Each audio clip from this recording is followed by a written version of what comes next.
Here's how it works. Just pick more or less on 2 or more player stats. The better your picks, the bigger your payout. New DraftKings customers get $50 in Pick 6 credits with just a $5 entry on your first pick set. Don't just watch basketball. Pick, play, cash in. Download the DraftKings Pick 6 app now and use code KSAC. That's code KSAC. Play just $5 and get $50 in Pick 6 credits. Make the call. Ride the upside in partnership with DraftKings Pick 6. The crown is yours. Gambling problem? Call 1-800-GAMBLER. Must be 18 and over. Age and eligibility restrictions vary by jurisdiction. Void where prohibited. 1 per new customer. Bonus awarded as non-withdrawable Pick 6 credits that expire in 14 days. Ends December 2nd at 11:59 p.m. Eastern Time. Terms at pick6.draftkings.com/promos. Looking for the perfect spot to watch the game and enjoy amazing food and drinks? Look no further than Fieldhouse American Sports Pub. Family owned and operated, Fieldhouse is passionate about creating a fun, welcoming atmosphere for everyone. Spice things up on Tuesdays with Taco Tuesday. Buy any order of our delicious tacos and get a refreshing margarita for just $6. On Wednesday, Fieldhouse features incredible drink specials. Enjoy $5 well drinks and ice cold pints all day long. Fieldhouse was voted the #1 sports bar in Sacramento. Tons of TVs, a mouth-watering menu, and daily specials. It's the perfect sports bar to catch all the action. Visit us today at 1833 Fulton Avenue. Fieldhouse American Sports Pub, where the food is fantastic, the drinks are flowing, and the good times never stop. Fieldhouse, bring it to the house.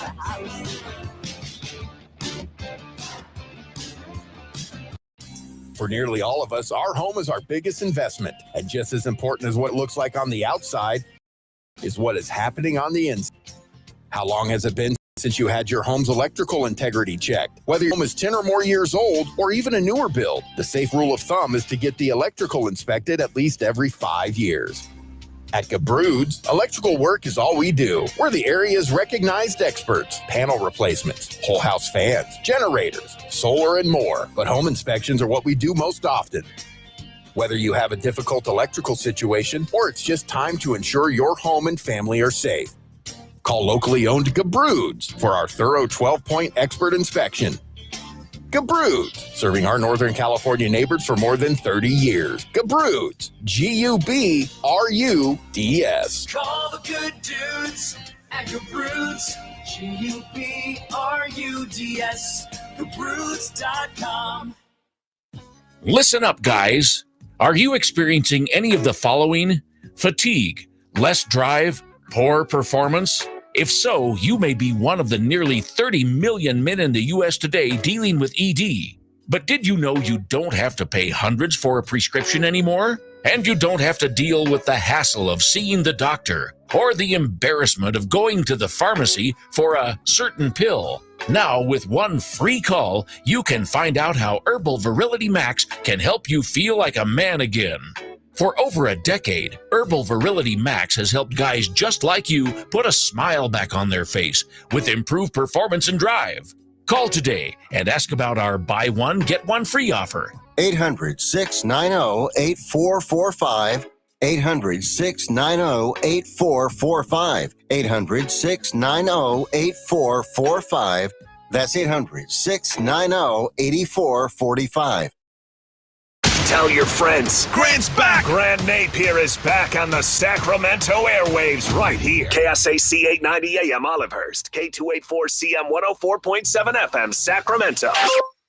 Hello. Hello, Sacramento. Sacktown. And welcome in. Grant Napear. How you been? You know this guy. It's your show. So happy to hear you on the airwaves. 2+ decades on the radio with you. Just the start of an incredible journey. Now he's back on Fox Sports 104.7 FM and 890 AM. 3 to 6 every day, Fox Sports Sacramento. The phone number? 916-779-0929. His name? Grant Napear.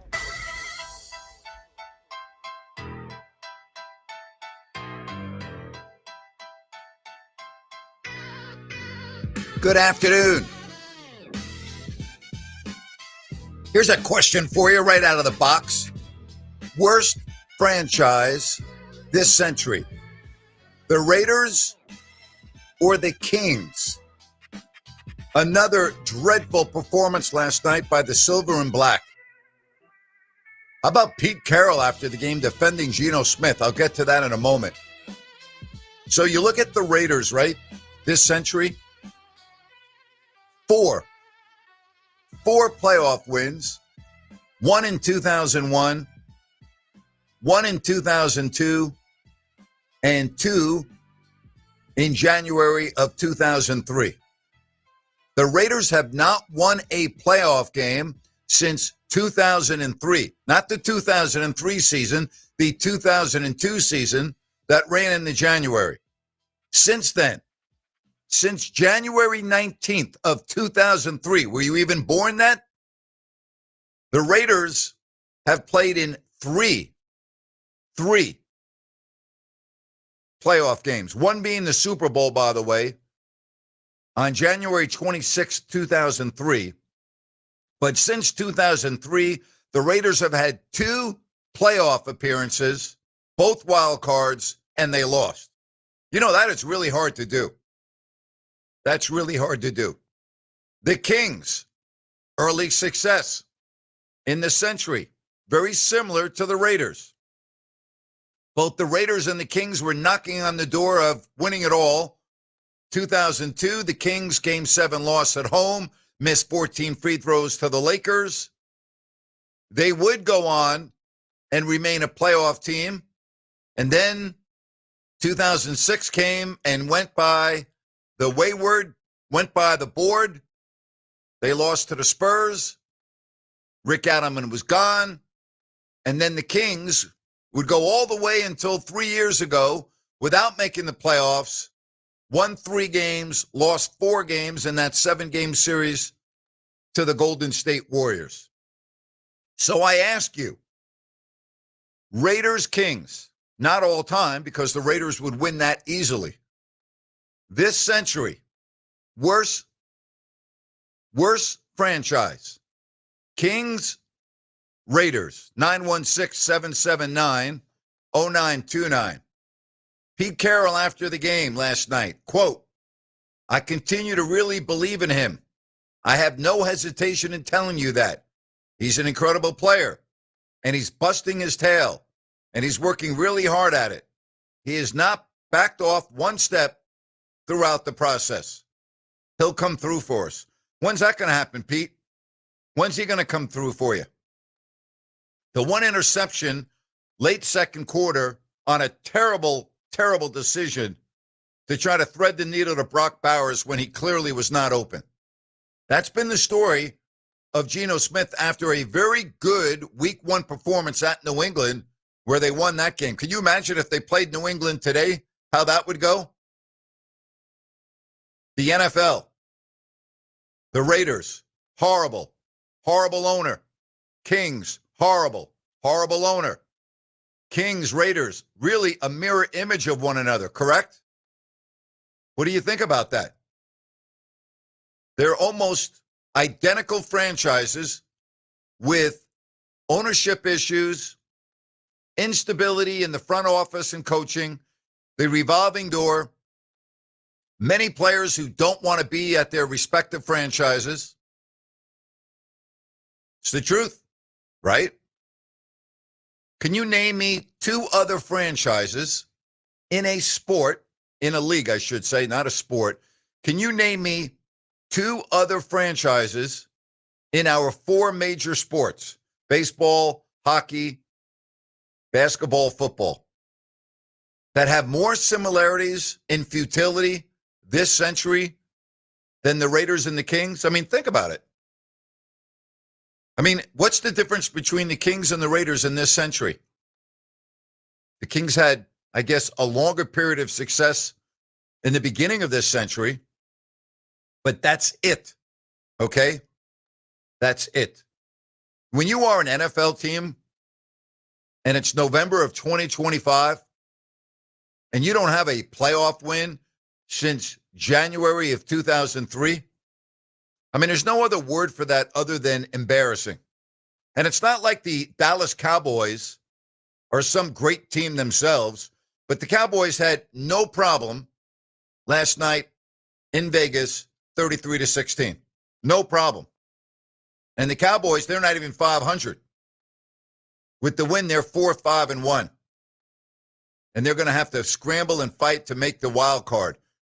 Coming up on this show today, I will have my worst 5 teams in the NFL and my top 5 teams. Add the Oakland A's to that list. I totally disagree with you. I cannot add the Oakland A's to that list, and I'm shocked that you would even mention the Oakland A's on that list. They're not even close to being on that list. The A's have had a lot of good teams this century.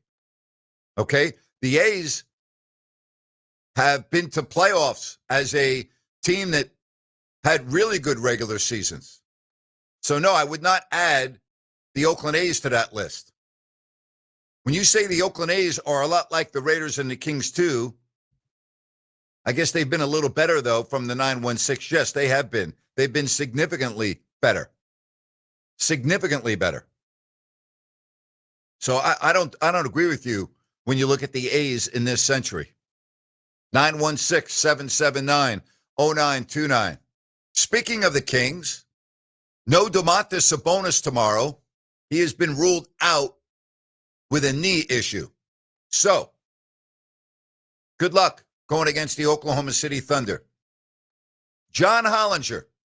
Let's hope Doug Christie doesn't read this, because I don't want Doug getting, mad at his critics outside of Sacramento and the national media. So let's hope that Doug, the head coach of your Sacramento Kings, does not read this.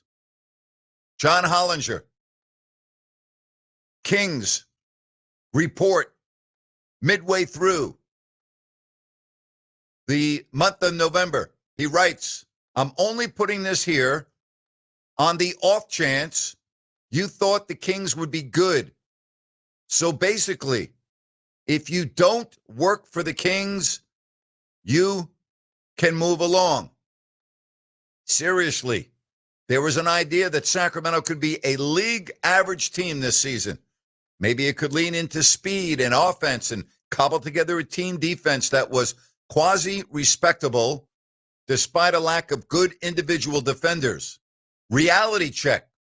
The Kings are 27th in defense, helped along by an injury to Keegan Murray and their bizarre reluctance to play their best remaining wing defender, Keon Ellis.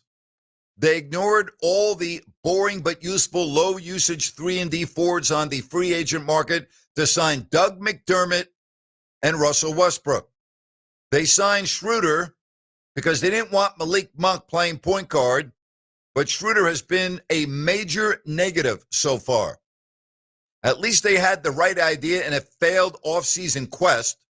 One guy who probably would have helped is Jonathan Kuminga, given the Kings' lack of wing size and above-the-rim athleticism.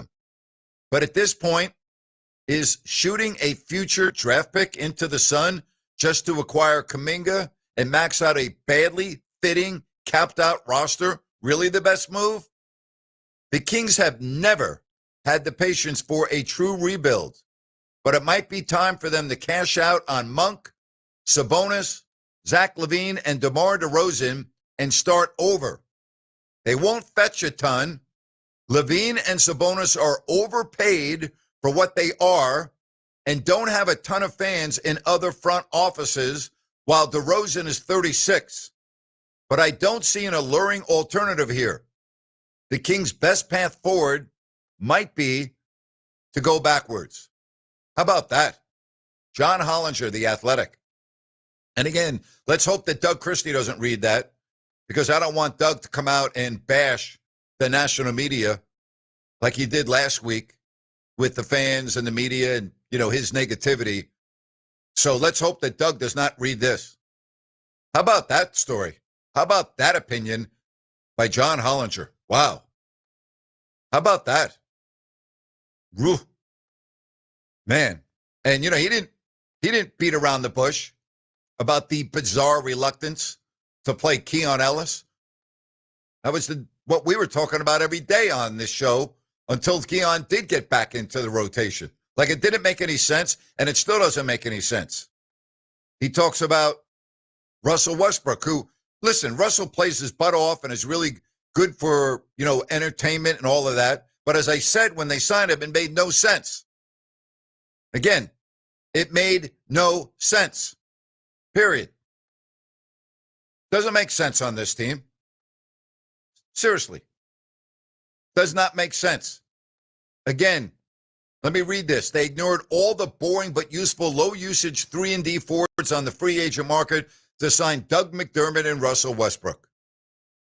And he says they signed Schroeder because they didn't want Malik Monk playing point guard, but Schroeder has been a major negative so far.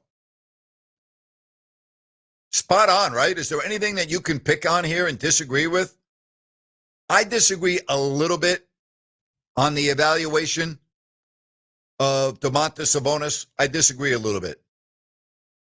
I do. He the way he puts it out, okay, that they don't have a ton of fans in other front offices. I think there are fans of Sabonis in other front offices, but that's speculation on my part. I don't know for sure. We're going to find out. We're going to find out. But I think this is spot on. And again, this is not local. This is national.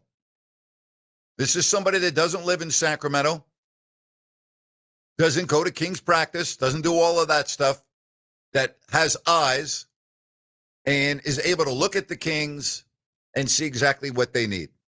And I've been talking about this and continue to talk about this, that I don't know what the goal of the Kings season is this year. They're 3-11. They can't guard their shadow. They were not going to guard their shadow, even if Keegan Murray was on the floor at the beginning of the season. They'd do a better job of it, but they would still be really, really inefficient defensively. They can score, but they haven't been scoring enough to win. And yet the coach feels that offense is not a problem and doesn't even want to discuss it. He wants to talk about, we are going to rebound, we're going to defend, and we're going to move the basketball. And as we approach the week before Thanksgiving, I'm still waiting to see that. I hear about it, but I don't see it. But I'm waiting to see it because the coach tells me that it's going to happen. It will happen. Will it happen tomorrow against Oklahoma City? Nope. Will the Kings be able to stay within 30 points of Oklahoma City without Sabonis? Not if Oklahoma City wants to. You know, if they want to play the way they're capable of with an A game, they will blow the Kings off the floor. Now, when the Kings were there earlier in the season, they kept the game respectably close, but that was without Chet Holmgren and without Williams, and that was the third game in 4 nights for Oklahoma City, including a game the night before in Dallas. That's not going to be the case tomorrow. And the Oklahoma City Thunder are going for a historical season, and they are well on their way with only one loss. What do you think of John Hollinger's story? 916-779-0929. Hit me up. Somebody on the chat line, 530, said the Cleveland Browns. Yeah, I can put the Cleveland Browns in that category with the Kings. I can put them in the category of the Raiders. I could actually put them number one on that list. But who would be the mirror image? Because even the Raiders and the Kings in the early part of this century had some success. I mean, the Raiders were in the Super Bowl. I mean, I can't ignore that. Rich Gannon, the quarterback. I was at the AFC Championship game that year when they beat Tennessee. As a matter of fact, Brad Miller had rented a suite for a lot of the players on the Kings and personnel, and we were in a suite for the championship game against Tennessee in January of 2003. And then the Super Bowl, Barrett Robbins, AWOL, and that just threw the team off the kilter. A very good offensive line. You don't have your starting center. No one knows where Barrett Robbins is. That was just a nightmare. And the Raiders lose to the Bucs that year in the Super Bowl. And that's it. They haven't won a playoff game since. Think about that Tennessee game, 2003. So brutal. But I mean, really, if I'm looking at mirror images of franchises, there are so many similarities in the dysfunction of the Raiders and the Kings. So many.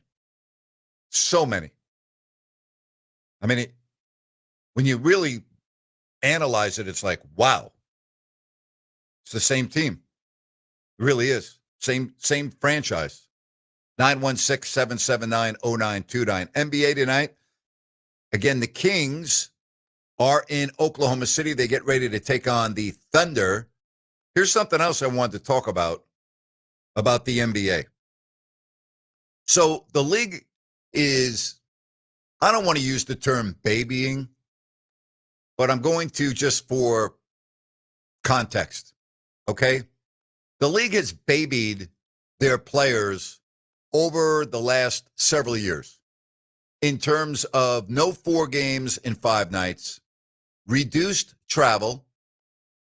Like, for instance, the Warriors just parked themselves in San Antonio for 4 days and played 2 games so they don't have to travel back to San Antonio. And you see that now throughout the year where a team will go on the road and they'll play the same team twice to limit the travel. The players are flying on the best of the charter accommodations that they've ever had, meaning that every few years the league goes to a different aircraft with a different company, or in this case, the same company but a different aircraft than Delta. Most of the teams fly on the Delta 757s. Now, they are very old aircraft, very old, 30 years old, okay? But they're very, very comfortable for the players. It's very spacious. It's a big aircraft. It's not a wide body, but it's a big aircraft. And most of the teams use that. Not all. The Dallas Mavericks have their own plane. The Miami Heat don't use Delta, but most of the teams are flying on the Delta 757s. So you have the best of the best. They're all staying in Four Seasons, Ritz-Carltons, all 5-star hotels, okay? They have more trainers and more medical staff than they have players. And yet you go and you look at the headlines of the NBA.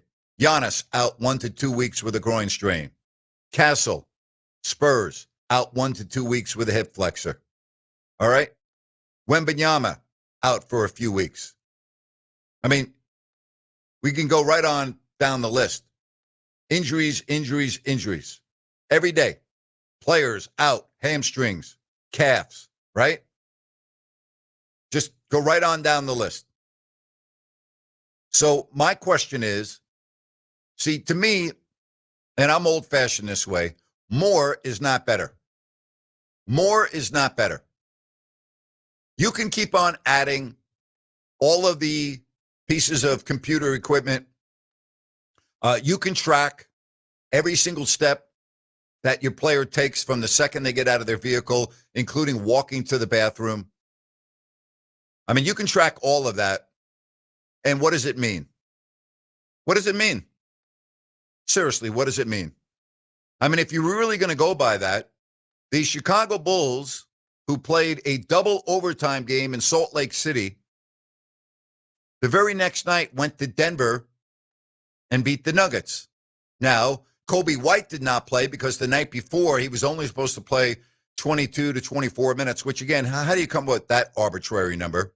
He ended up playing a lot more than that. And since he had just come back from injury, he didn't play in the game at Denver, and they still went in there and beat Denver after a double overtime game. So I'm sure that just put the computers completely whacked out and put the Chicago medical staff in an absolute nightmarish frenzy because they weren't going to be able to sleep because their players were tired and they were worried about getting injuries. It's a joke. It's a joke. You got too many eyes and ears in organizations now as it pertains to medical evaluations. You just do, and that's the stark truth to it. And on top of that, you have players that feel like they want to reinvent the wheel with their own personal trainers in the offseason, and it's just completely screwed up. And that's, in my opinion, one of the reasons why there are so many injuries really on a daily basis in the NBA. That's a lot of it. 916-779-0929. I want to open up the phone lines. Your messages on the chat line. Don't forget Sean Salisbury today. right after Grant's Rant at 5 o'clock here on Fox Sports Sacramento. Tired of the same old routine? Need a place where the beer flows and the good times roll? Then head to Fieldhouse American Sports Pub, 1833 Fulton Avenue. Family owned and operated, so you know you'll feel right at home. Catch all your favorite games on 18 big screens while enjoying amazing food. And with 28 beers on tap, you're sure to find something you love. And don't miss everyday happy hour from 3 to 7 and again from 10 till close. Looking for more than just the game? Trivia Tuesday starts at 7 p.m. And there's Mario Kart and bingo nights for even more fun, too. There's always a blast happening at Fieldhouse.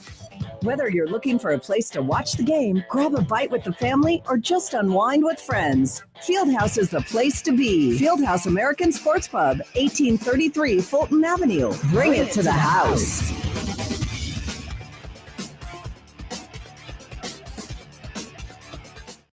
The holidays can be a time of increased stress for those struggling with opioid or stimulant use disorder. Complex family dynamics, financial strain, and cultural expectations can weigh heavily and become a tipping point for those battling the physical and mental effects of addiction. But the holidays can also be a time for pause, reflection, opportunity, and new beginnings. They're a chance to take stock of what we have and are thankful for, to remember what's most important to us, and to consider what we can change. The holidays are a time of hope. So this holiday season, choose treatment and recovery. Embrace the support and company of family and friends, and create special moments. Get started by finding a proven opioid or stimulant addiction treatment provider near you at choosechangeca.org. Find a proven treatment option that's right for you. Recover you at choosechangeca.org. That's choosechangeca.org.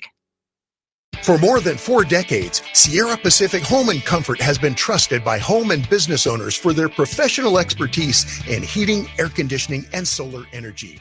Your home is your castle, and at Sierra Pacific, we thank you for 40 great years of trusting us to protect your castle. Sierra Pacific Home and Comfort, solar, heating, and air. SierraPacificHome.com. Sierra Pacific Solar Heating and Air. The guys in the big red trucks. Looking for the ultimate night out? Welcome to HQ Showgirls, Sacramento's premier adult gentlemen's club. We're the only topless club between Reno and San Francisco serving alcohol, beer, wine, and champagne. All inside over 6,000 square feet of pure excitement. Planning a party or a VIP night? Call our VIP manager now at 916-389-0199 to book your table. Come experience the energy at HQ Showgirls, 851 Richards Boulevard, Sacramento. Open 9 p.m. to 3 a.m. Sunday through Thursday and until 4 a.m. Friday and Saturday. Visit hqnightclub.com, where the night begins and never stops.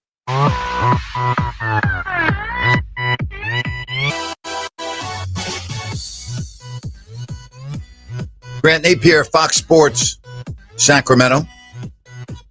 Somebody said, how about the Chicago Bulls? No, definitely not the Chicago Bulls. Jets, yes. Jets have not been in the playoffs since 2010. Cleveland Browns, yeah, you could say the Browns. 3 playoff appearances, including a win. But yeah, you could probably say that. Pittsburgh Pirates. Let's see, I'm doing this. I don't think they've been in the playoffs for 10 years. I think during the middle part of the last decade, I think they had 3 straight playoff appearances, and before that, none. So, yeah, you could put the Pittsburgh Pirates in there. Washington Wizards, no, the Wizards have been in the playoffs 10 times this century. So, yeah, you could put the Jets and the Pirates up there. But I'm just talking about a mirror image of, like, franchises. Think about all of the coaches and general managers that the Raiders have had this century. Think about all of the coaches and general managers that the Kings have had in the first quarter of this century. And look at their ownership from Al, who was doing a horrible job in the years leading up to his death. Bad evaluation, bad quarterback decisions, bad draft picks. I mean, I can go on and on. Just a poorly run franchise. Poorly run franchise. Mark Davis is among the worst. And Mark is, I know Mark. I like Mark. I've enjoyed talking to Mark. You know, Mark's a huge basketball fan, obviously with the WNBA team, but loves the NBA. And I used to see Mark Davis at the Warriors games when they played the Kings all the time, almost every single time. And I would talk with Mark, and I enjoyed talking with him. I really did. I enjoyed Mark. And this is nothing personal about Mark because I like him as a person. I really do. But I mean, as an owner, he's terrible. He's just terrible. I mean, you can't argue that. You just can't. And in Sacramento, you can't argue that. I mean, you can, but you're going to lose the argument, right? Same thing in Cleveland. Horrible ownership. Jets, Woody Johnson, horrible ownership. I don't know the owner of the Pirates, so I can't comment on that. But, like, there's no coincidence there. I mean, there's a reason why these franchises are so bad. Cowboys, Jerry Jones, they have been irrelevant since 1995. Period. They just have. You can't argue that. The numbers don't lie. Okay? The numbers don't lie. Plain and simple. And then, you know, you had the NBA, and I go back to talking about, like, bad teams, bad franchises. You know, I talk about injuries, right? I talk about guys that are playing and guys that aren't playing. I read where the Cleveland Cavaliers were fined $100,000 because they did not play Donovan Mitchell and Evan Mobley in a road game against the Miami Heat. How about that? They had played 2 days before that in an overtime loss, and they didn't play. I don't understand it. I just don't understand it. All right, let's get to some phone calls. We say hello to Bill in Citrus Heights. Hello, Bill. Hey, Grant. I find it interesting when you talk about players, how much they play in a game. And I had to look it up because I thought it was, I know that Wilt Chamberlain one year played more than 48 minutes a game due to overtime, averaged more than 48 minutes. But I also thought it was interesting, big and strong Wilt versus number 2 all time was Tiny Archibald, who did like close to 47 minutes a game. Yep. And so different era, you know, but there was, you know, 60 versus, I guess, early 70s for Tiny. But it's not about the size or the strength. It's about the willingness to sit there and stay out there. Yeah, but you also have to understand that load management is not a decision by the players. It's a decision by management. And if you ask the majority of players like Mitchell and Mobley, who did not play against the Miami Heat, they would have said, I want to play, but it's a decision made by management and not the players. And I think that's the biggest misconception about load management. It's not the players, it's the management. Then take away AI, take away your computer, and pay attention to the player. I understand. You and I are on the same page. I'm not disagreeing with what you're saying in totality. What I'm saying is the decision making is not coming from the players. It's coming from the medical staff and coaching. It just, that's the way it is. That's what's going on. I mean, Steve Kerr's the worst. I guess we're stuck with it. Well, we are stuck with it. And if you think that a $100,000 fine is going to make a team rethink their decision, it's not, because that's pocket change in this day and age of professional sports. Right? And the question, but does the NBA really care if they're only giving it a $100,000 fine? That's well, just, I think that under the collective bargaining agreement, they are restricted by what they can fine under certain categories. I don't know what the fine is for load management, but all of that is bargained between the league and the union. Okay? Well, I guess, thank you. Yeah, my pleasure, Bill. I appreciate the insight. Yeah, you take care. You have a good afternoon. I appreciate you calling the show. Rhino, I don't know if there is an answer to this. I really don't. What I do know is I can't go one day, you can't go one day, or even really 1 hour without reading about another player in the NBA that's not playing, who's going to be out a week or two, having to do with soft tissue injuries, hamstrings, calves, I mean, we can go on, and I don't recall this when I was in the NBA for 32 years. Even 5 years ago, I don't recall what we're seeing today with injuries. I really don't. Well, I think it's a couple of things. The first is I think players are more encouraged to step up and say something, even if it's just a little small nagging thing. The team wants to know about it. But the second is if you're going to look into players playing too much, you should probably also look into players playing too little, because the Knicks last year didn't have a problem. The only injuries that they had down the stretch were sprained ankles, stuff of that nature. And Tom Thibodeau played those guys huge minutes, got killed for it in the media. So maybe there's an argument that you're not in good enough shape to get through an 82-game season with the way that they're doing it with load management. All right, another story that I'm getting from the 509, and I believe this same individual sent me an email, said, Grant, I know you're in the middle of your radio show right now, and if you have not addressed it yet, please address your comments on air to your viewers about the controversial out-of-bounds catch that was ruled a completed catch by Big Sky officials. Big Sky came out with a statement saying they have suspended multiple football officials from that game due to making the incorrect call on the field, which ultimately led to Sac State winning the next play and Idaho losing. The video and images are all over Twitter if you haven't seen the play for yourself. I did see it. All right, now let me go back and talk about this, okay? So the pass was ruled complete by the Hornets. There were 12 seconds left, and it should have been overturned by video review, and it was not. It was an 18-yard gain, which gave Sacramento State the ball at the Idaho 2, all right, on 1st and goal.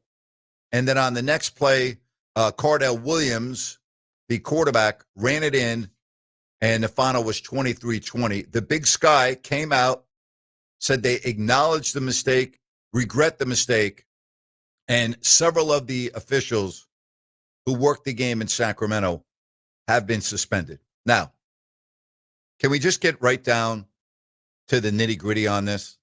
All right?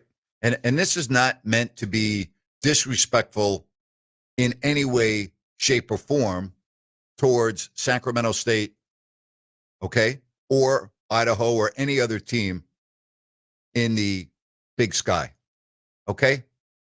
So when you look at the standings in the Big Sky, Sacramento is 5-2 in the conference, and they're 7-4 overall. Idaho is 2-5, and they are 4-7. What's the big deal? I mean, when you unless you gambled on the game, like, it doesn't change anything. Okay, so overall, Sacramento was 7-4, and they should be 6-5. Like, what's the big deal here? The officials made a mistake. I'm aware they made a mistake. I wasn't at the game. I didn't watch the game.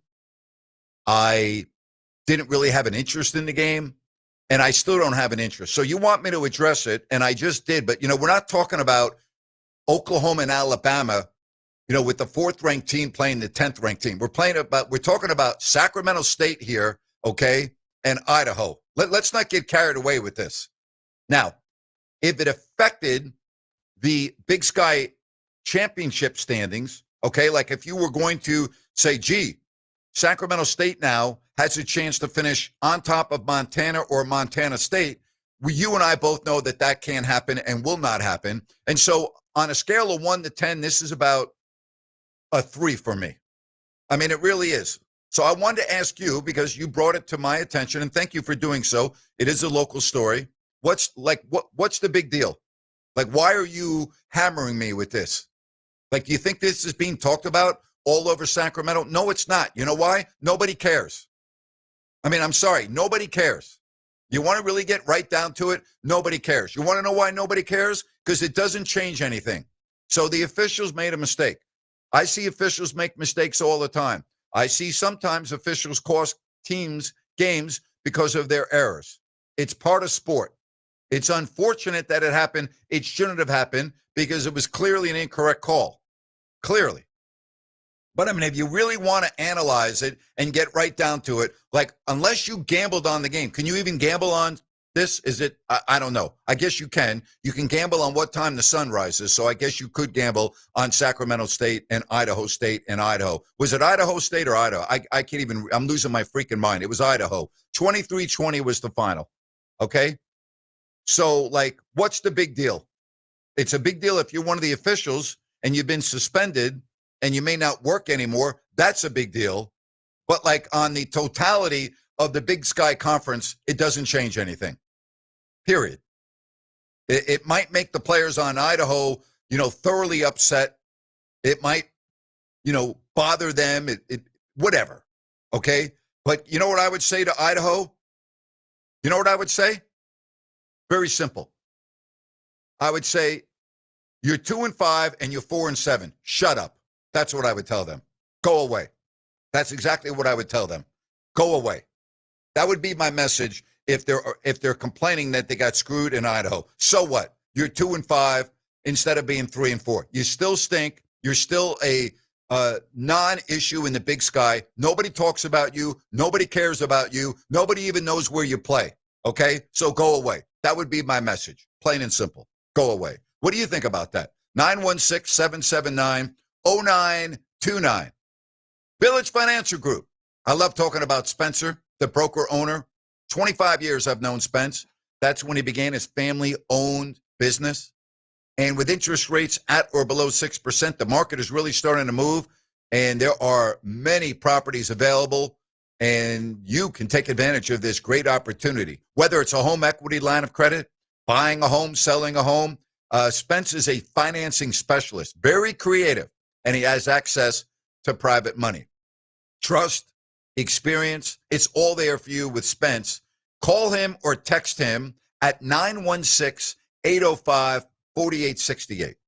That's 916-805-4868. And be sure and ask about the investor special. And if you go online at bfgloans.com, you can find over 9,000 properties available. It makes sense to call Spence at 916-805-4868. Village Financial Group, looking out for your best interest. That's the most airtime I've given Idaho since I moved to Sacramento in 1987, unless at some point in time I was talking about Idaho potatoes. And I don't recall at any point during my radio career in Sacramento talking about Idaho potatoes. But I just gave their football program 30 seconds of publicity. What do they say? Good or bad? You're saying my name, so it's all good. We'll be right back. The Grant Napear Show on Fox Sports Sacramento.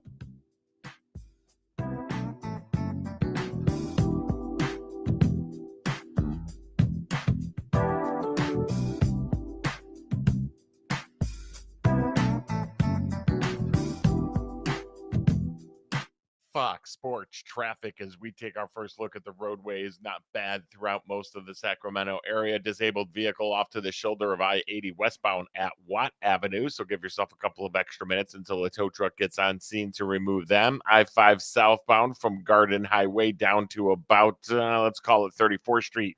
Got some traffic starting to move through there in way of rush hour delays. So give yourself that extra time.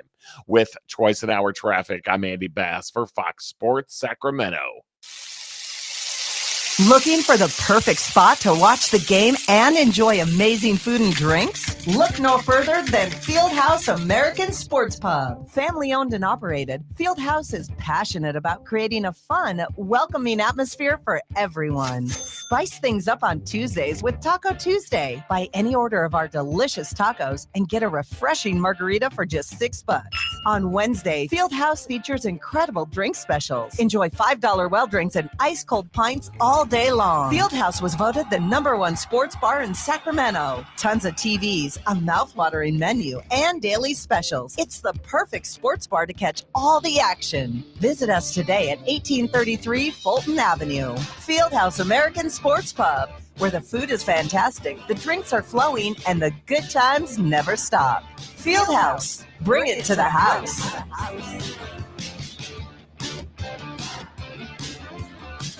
At Downtown Fort Sacramento, we're proud of our long heritage. We've consistently provided Ford cars and trucks to families and businesses in this region for over 100 years. If we think about it, practically every kid who grew up in this town at one time or another rode around in a Ford that we sold to their family. We've served multiple generations of local farmers and ranchers who got their rugged Ford trucks from us. We've also provided many of the emergency vehicles that you see out doing the people's work every day on the streets.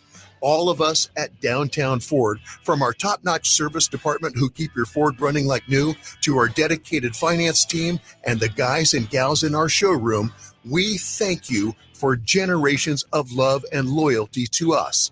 And for that love, we say right back at you. We're doing Fords just like we always have. Come see us any day of the week or visit us online at downtownfordsacramento.com. These phone lines are lit. Grant, it means the world. You know how I feel about you. I love you. Your voice is Sacramento. So happy to hear you on the airwaves. I appreciate you, but what you're doing is inspirational, man. It's the Grant Napear Show every weekday, 3 to 6 on Fox Sports Sacramento. Nothing like talking to Grant Napear, the original bad boy of radio. That gets me pumped up. Sacktown in the blood. And he's back with his own every day, 3 to 6 on his brand new home. This has always been your show. Welcome home, man. Remember, always be generous with the nutmeg. Just eyeball it.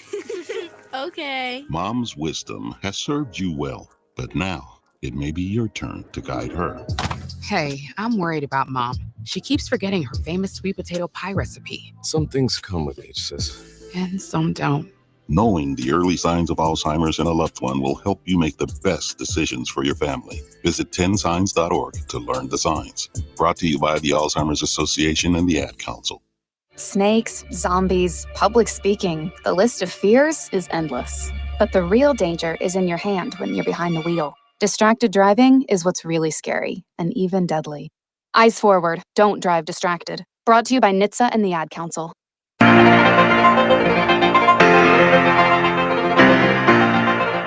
Don't forget Sean Salisbury right after Grant's rant today at 5 o'clock.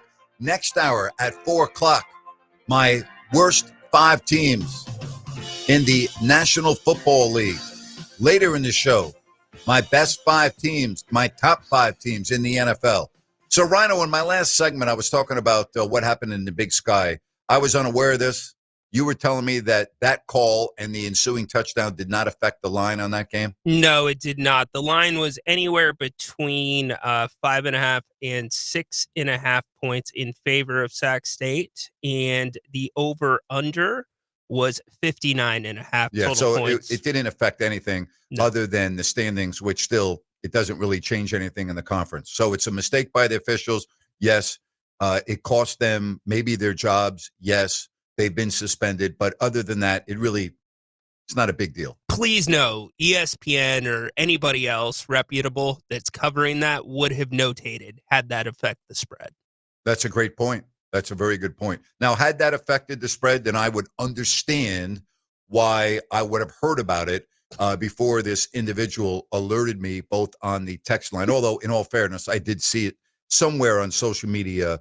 I don't know if it was Sunday or yesterday. I actually saw the play. I got it. It was the wrong call. You might need to be reevaluating what's going on if you're betting Sac State in Idaho. You think so? You think so? Might be chasing a little bit. You think so? What's the latest game I can get right now on the West Coast? Well, you know it and I know it. It happens, right? Unfortunately, yeah. Yeah. All right, so here's a question I want to ask you, because we're different generations. Someone said, Grant, with Jason Williams' 50th birthday today, what are your thoughts about his career and how was it calling his games? Well, I'll go and answer it this way, Rhino. Yeah.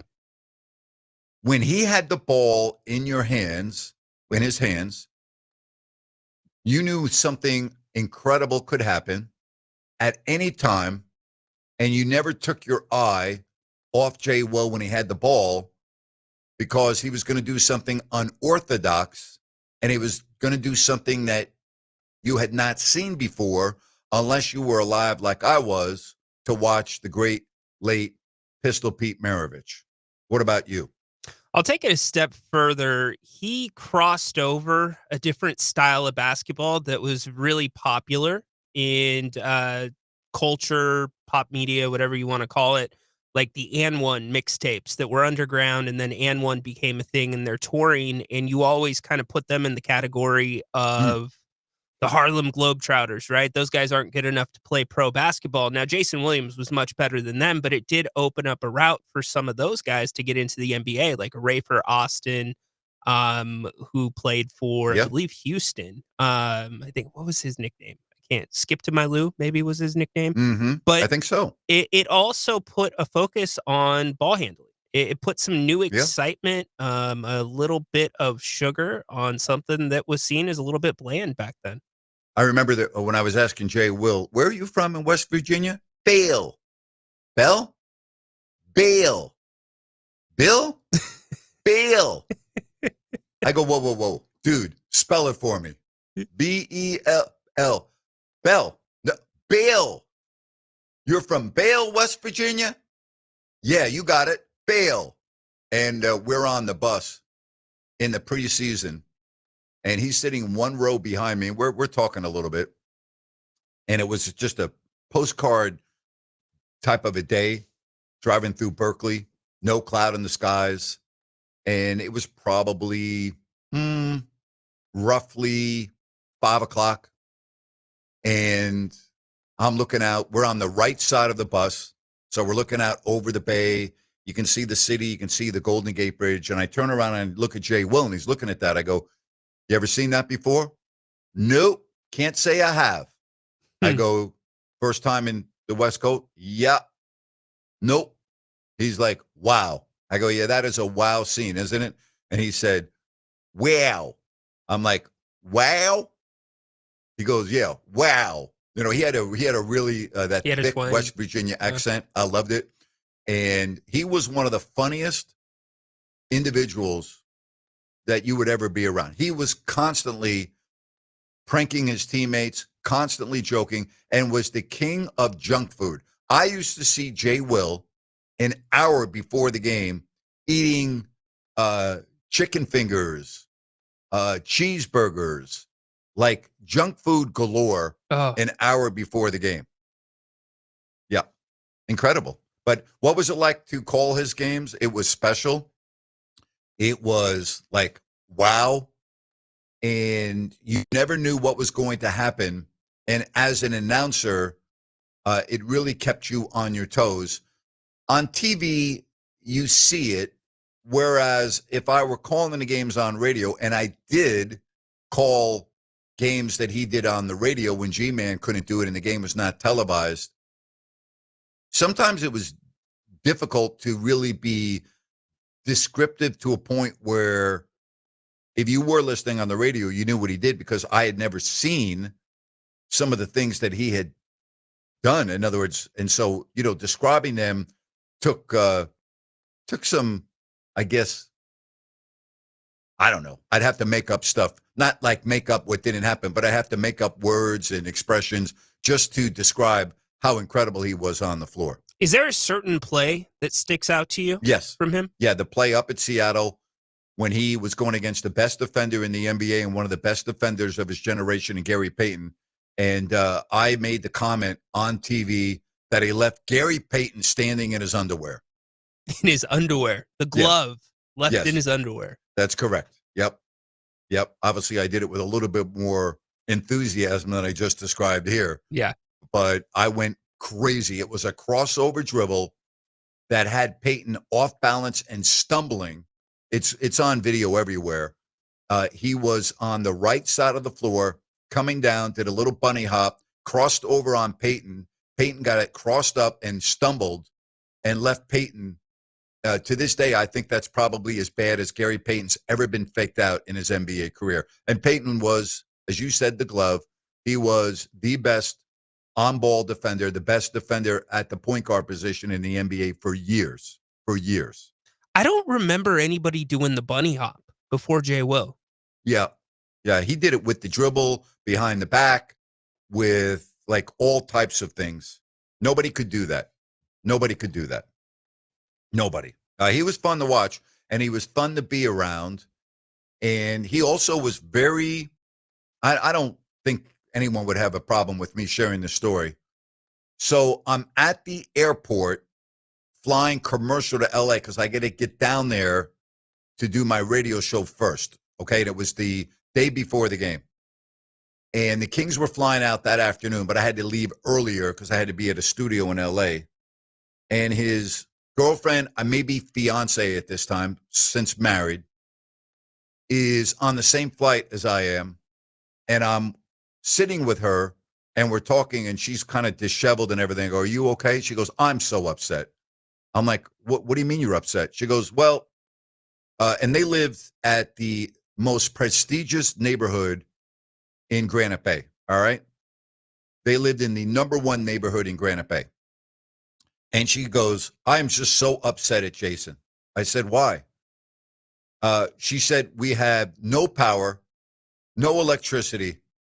And when I confronted Jason about it, about not paying the bill, not taking care of it, his response was, what do we need electricity for? Okay.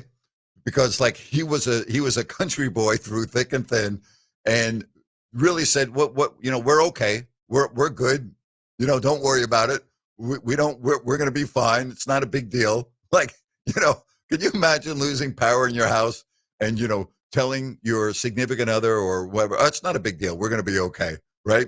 But that's how he lived his life. He was the most simple person. And to this day, he's like that. He's the most simple person you could ever be around. Yet his game was so creative. Oh, my gosh. Yeah. Yep. Incredible. Absolutely incredible. There's no other way to say it. Incredible. You know who else is incredible? And I know this from speaking with the owner and all of their great reviews and awards. DAS Mechanical. They're incredible. They are HVAC retrofit and service specialists. They also do new systems. So if you need your HVAC system retrofitted, if you need it serviced, or you think you need a new system, get in touch with DAS Mechanical at dasmechanical.org. Family owned and operated. They serve Sacramento and Placer counties, whether it's homeowners, businesses for commercial maintenance. They do it all. And as I said, they are specialists. If you go to dasmechanical.org, you can book online. D as in dog, A, S as in Sam, mechanical.org. You can also take advantage of their $69 winter maintenance checkup going on now through the end of this month.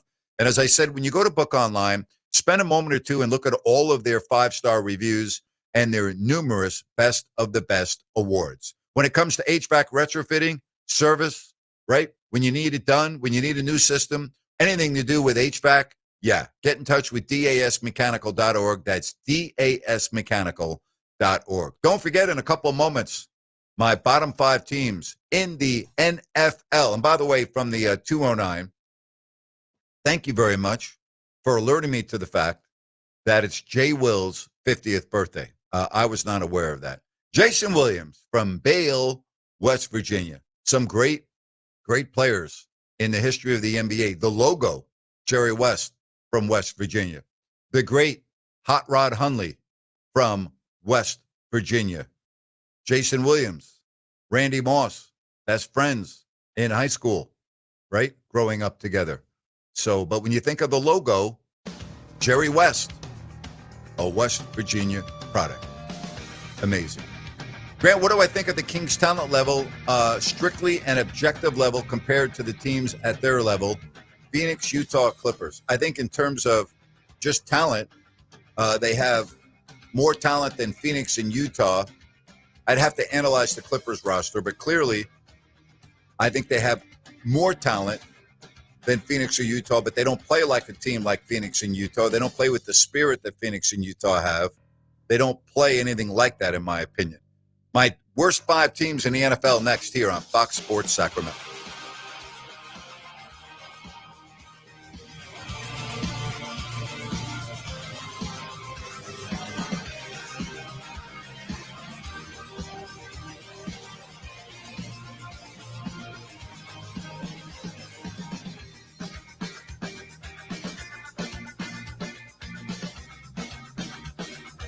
Fox Fox Sports Traffic, getting reports of a brand new accident on the Cap City Freeway eastbound right as you approach Watt Avenue. You're backed up to about Howe Avenue, even though that this accident scene is off to the shoulder. Still give yourself a couple of extra minutes to work your way through there. Starting to see some heavy rush hour delays, especially US 50 in between Howe Avenue and the I-5 interchange. Give yourself about 20-25 extra minutes through there with twice an hour traffic. I'm Andy Bass for Fox Sports Sacramento. For nearly all of us, our home is our biggest investment. And just as important as what it looks like on the outside is what is happening on the inside. How long has it been since you had your home's electrical integrity checked? Whether your home is 10 or more years old or even a newer build, the safe rule of thumb is to get the electrical inspected at least every 5 years. At Gabrud's, electrical work is all we do. We're the area's recognized experts. Panel replacements, whole house fans, generators, solar, and more. But home inspections are what we do most often. Whether you have a difficult electrical situation or it's just time to ensure your home and family are safe, call locally owned Gabrud's for our thorough 12-point expert inspection. Gabrud's, serving our Northern California neighbors for more than 30 years. Gabrud's, G-U-B-R-U-D-S. Call the good dudes at Gabrud's, G-U-B-R-U-D-S, Gabrud's.com.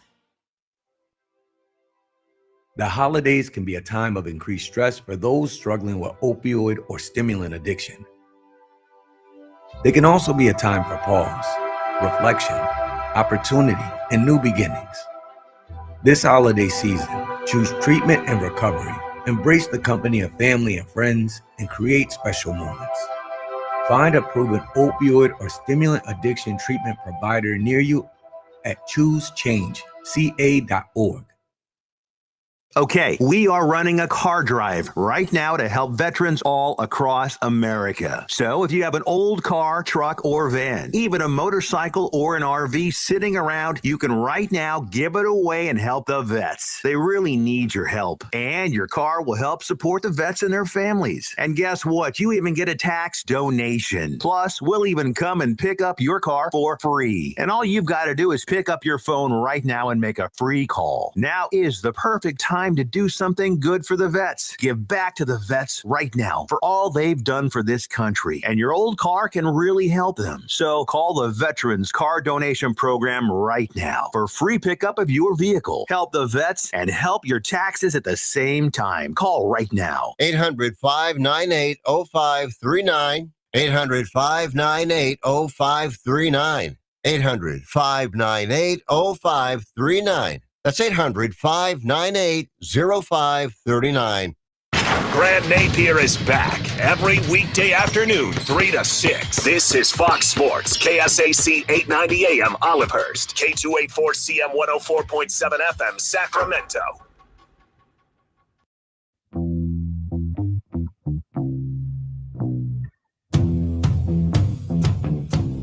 Well, there are a lot of bad teams in the National Football League. Speaking of football, Sean Salisbury 1 hour from now, right after Grant's rant.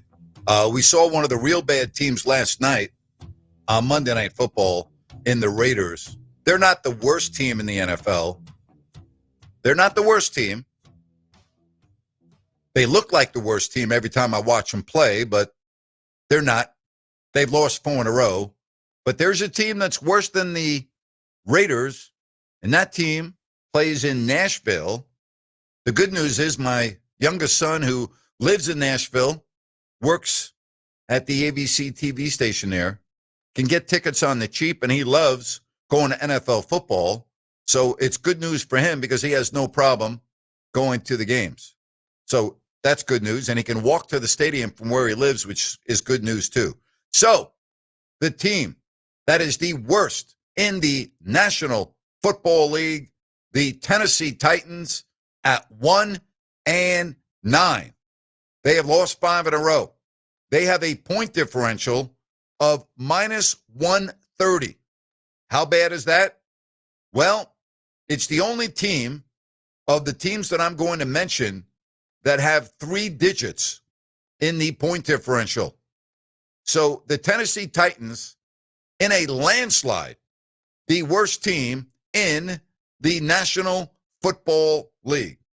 The second worst team in the NFL. Yes, we watched them play last night, and that's the Raiders. At 2-8, 1-4 at home, 1-4 on the road, a point differential of just under 100 at 98. They have Pete Carroll, who doesn't look like he has a grasp at all on this team. You have Geno Smith, who for the most part has been awful this year, and you still have Carroll defending him, and I get that. They were together in Seattle, and, I know you're not going to throw your quarterback under the bus, but they're terrible. They're terrible. They're my second worst team in the NFL. This third one may surprise you a little bit because they have 3 wins. Injuries are a big reason why I'm going to put this team next on my list. They've lost 6 in a row. They're just not very good at all right now. And that team plays in the nation's capital. That's right. The Washington Commanders, who lost to Miami in overtime, lost to Detroit 44-22, lost to Seattle 38-14, lost to Kansas City 28-7, lost to Dallas 44-22, and started this 6-game losing streak with a loss to Chicago at 25-24. So out of those 6 games, 4 of them, they have not even been competitive. They right now are on my list as the third worst team in the National Football League. Next up, we go to the dog pound and the mistake on the lake. Yeah, that would be the Cleveland Browns. And I love talking about the Browns and futility because many of my close friends in life are from Ohio and from the Cleveland area, from my days at Bowling Green State University and my fraternity. So to all of my brothers out there, some of you who do listen to my show on the Fox Sports KSAC app, same story, different year. I've been telling you since we met in the late 70s that your Browns stink and that they would always stink. And whether it was Sam Rutigliano or Brian Sipe or the days of Bernie Kosar when you were knocking on the door, but you couldn't get by because of an Ernest Biner fumble in Denver, and then the drive by John Elway and the Broncos, they were your nemesis. The horrible interception by Sipe in the playoffs against the Raiders. Sam Rutigliano, great man, rest in peace. The Browns still are a bad football team. You still haven't won. I don't know if you're going to win in your lifetime unless maybe you live to be 100 years old, okay? 2-8. They are next on my list behind Tennessee for sure, okay? Behind the Raiders, or I should say ahead of them, depending on what direction you're looking at, and Washington. Then come the Cleveland Browns at 2-8. Next up on my list, and this was very challenging for me. This was not easy. Who am I going to put at number 5 on that list? Am I going to put the Jets? And by the way, they are going with a new quarterback this week. Aaron Glenn has finally seen enough of Justin Fields. Woody Johnson destroyed Justin Fields at the NFL meetings a couple of weeks ago. I mean, it was as bad as a comment that you can have from an owner towards his quarterback. I mean, it was absolutely brutal. Let's go over the Jets. They actually have won 2 of their last 3. They beat the hapless Bengals 39-38, and they beat Cleveland 27-20 before losing to New England 27-14. So can I put the Jets on that list after winning 2 of 3? Then what about the New York Giants, the team that I root for? All right, let's look at their losing streak. And again, I'm looking at competitiveness here.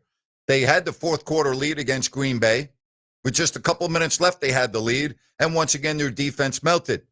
They had a double-digit lead in the fourth quarter against Chicago and melted.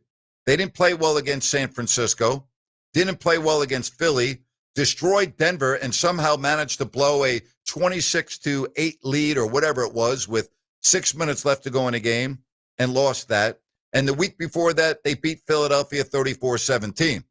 So do I have the Giants on that list? I mean, they've been competitive.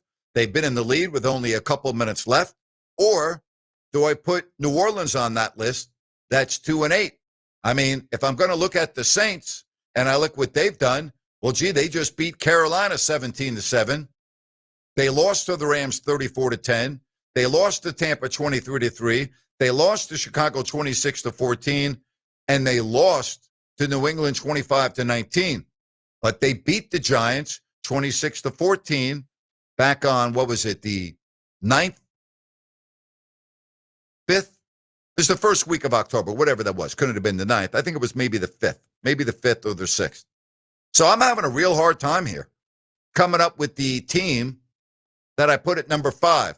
If I'm going to go with a tiebreaker, I've got to put the Giants at number 5 instead of New Orleans. But I mean, objectively speaking, I think the Giants are better than New Orleans. But the Giants have lost 5 in a row. New Orleans is coming off a win, so I got to put the Giants at number 5. So there you have it. Tennessee, the Raiders, the Commanders, the Browns, and the Giants. My worst 5 teams. By the way, a team that I also was considering putting in there ahead of the Giants, the Atlanta Falcons. Would the Atlanta Falcons please take a step forward? I don't know who you are. Are you the team that won at Minnesota 22-6? Are you the team that beat Buffalo 24-14? Or are you the team that has just lost back-to-back overtime games? I mean, you think about Atlanta, they've been very competitive. Lost in overtime to Carolina, lost in overtime to the Colts, lost by a point at New England, got blown out against Miami, lost by 10 to San Francisco. So I can't put them in there. At least they've been competitive. What do you think? Agree or disagree? Here's from the 916. Rhino, this is an answer to your question. Yes, Grant. Gamblers bet on Sacramento State football. My son started a job in D.C. in 2024. A co-worker texted him one Saturday night at 9:45 p.m. And if he knew anything about their football team, since he was an alumni, his co-worker decided to place a bet before the game that started at 10 p.m. Eastern. There you have it, Rhino. People do bet on Sac State football. I have proof from the 916 that it actually happened. So Love there you go. Love it. Now, if you could only watch it on the East Coast, maybe there's a way they can watch it. Oh, you now. can watch it. I'm sure it's somehow. You know what? Right? You're right. It's on ESPN, the app. You have to pay the extra fee.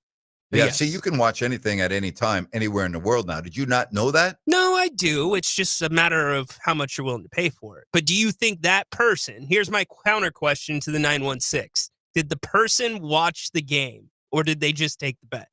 I'm venturing to say they took the bet. Wow.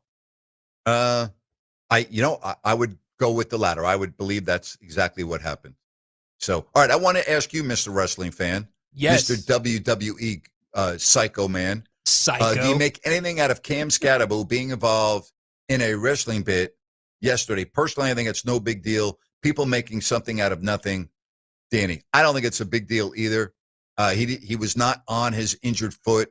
He had it in a protective boot in case something did happen. I mean, I saw all the video. New York radio hosts are ripping Cam. He came out on social media and defended himself. So what was your take on that, Mr.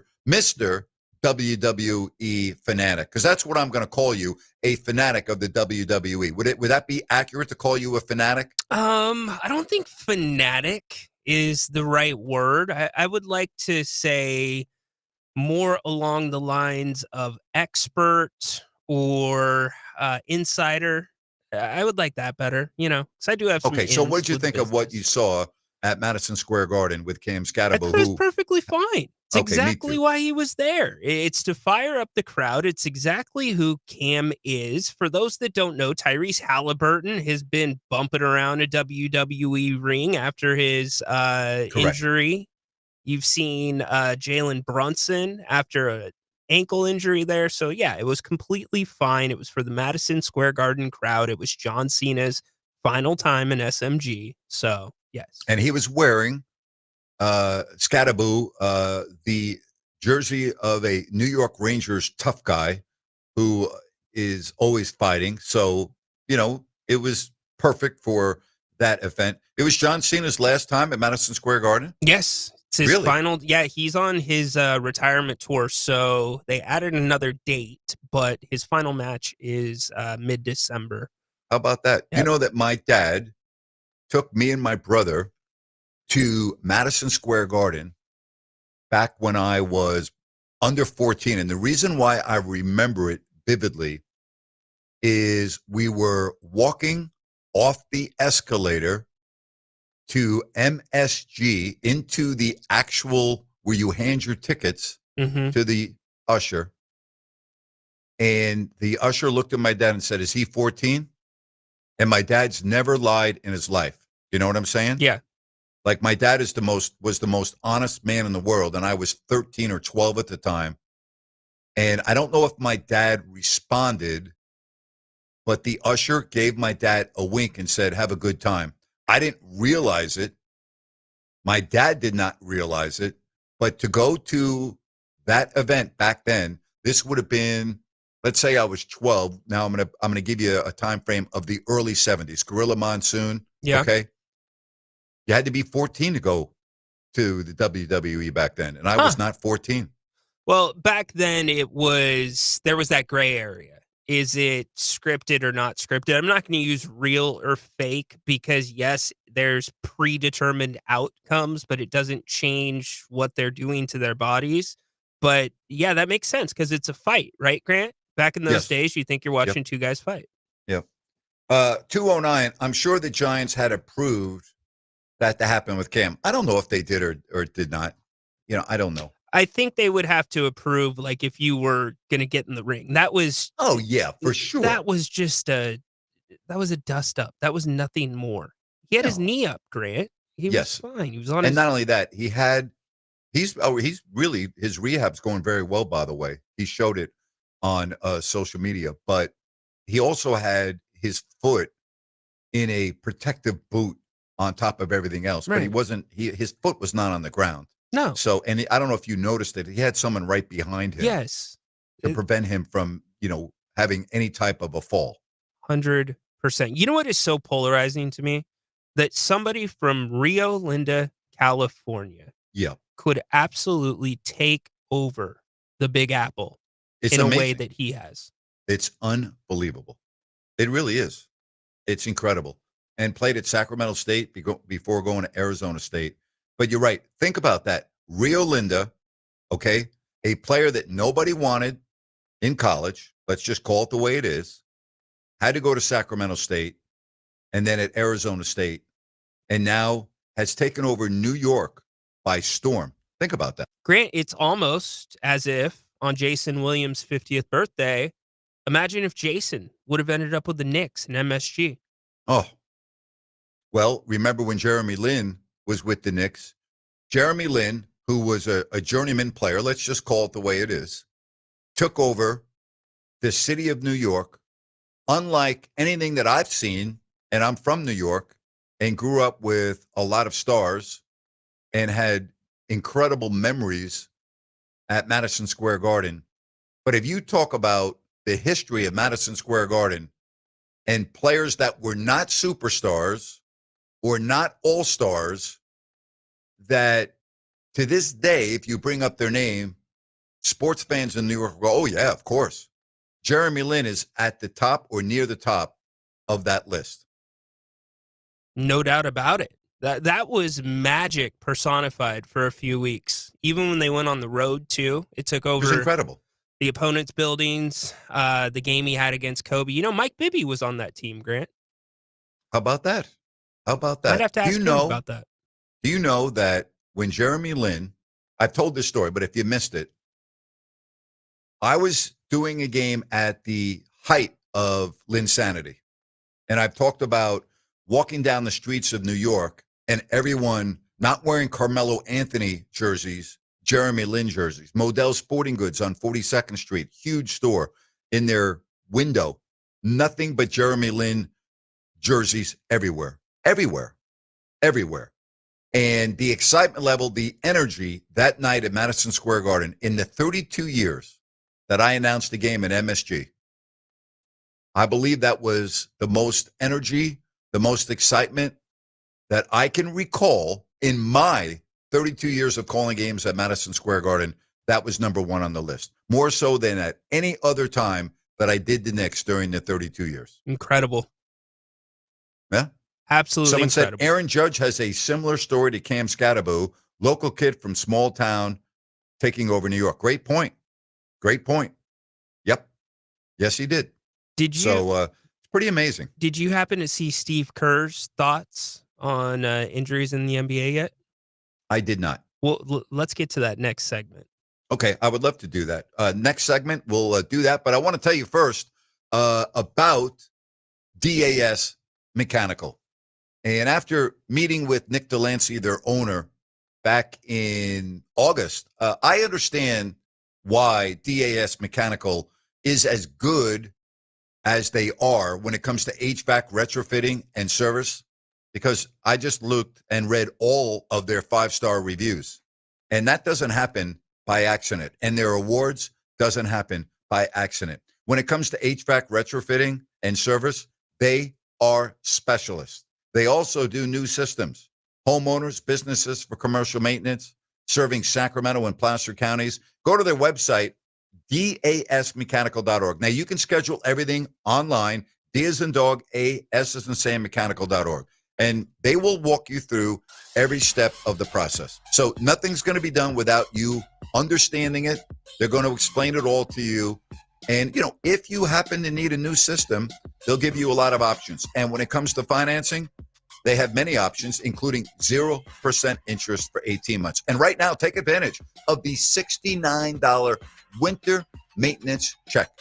Only $69 through the end of this month. That's dasmechanical.org, dasmechanical.org. When we come back, we'll get to those comments by Steve Kerr. We'll discuss that next here on Fox Sports Sacramento.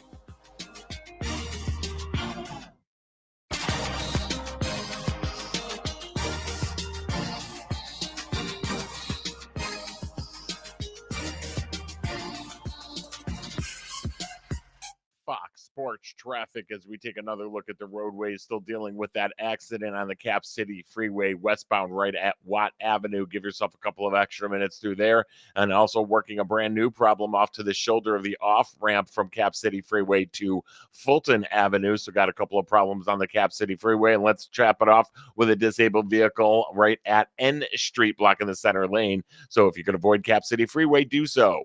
I'm Andy Bass for Fox Sports Sacramento. Cameron, I just think we need to, see other people. Are you trading me in?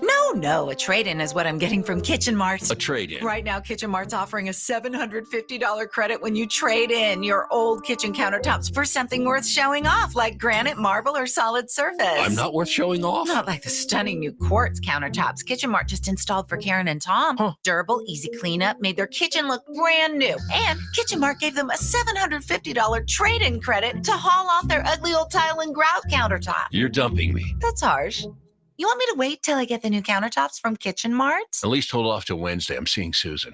Susan! Now's the perfect time to trade up to beautiful new quartz, granite, marble, or solid surface countertops. Because for a limited time, Kitchen Mart's offering a $750 trade-in credit for your old countertops. Go to kitchenmart.com today and schedule a free in-home consultation and save $750 off new countertops. No one does it better than KitchenMart.com. Traffic brought to you by Gabroods Electrical. Homeowners, for any electrical project you need done, trust the good dudes at Gabroods. Locally owned 5-star service experts and always transparent prices and solutions. Say goodbye to your electrical issues with Gabroods. GUBRUDS.com. Snakes, zombies, public speaking. The list of fears is endless. But the real danger is in your hand when you're behind the wheel. Distracted driving is what's really scary and even deadly. Eyes forward. Don't drive distracted. Brought to you by NHTSA and the Ad Council.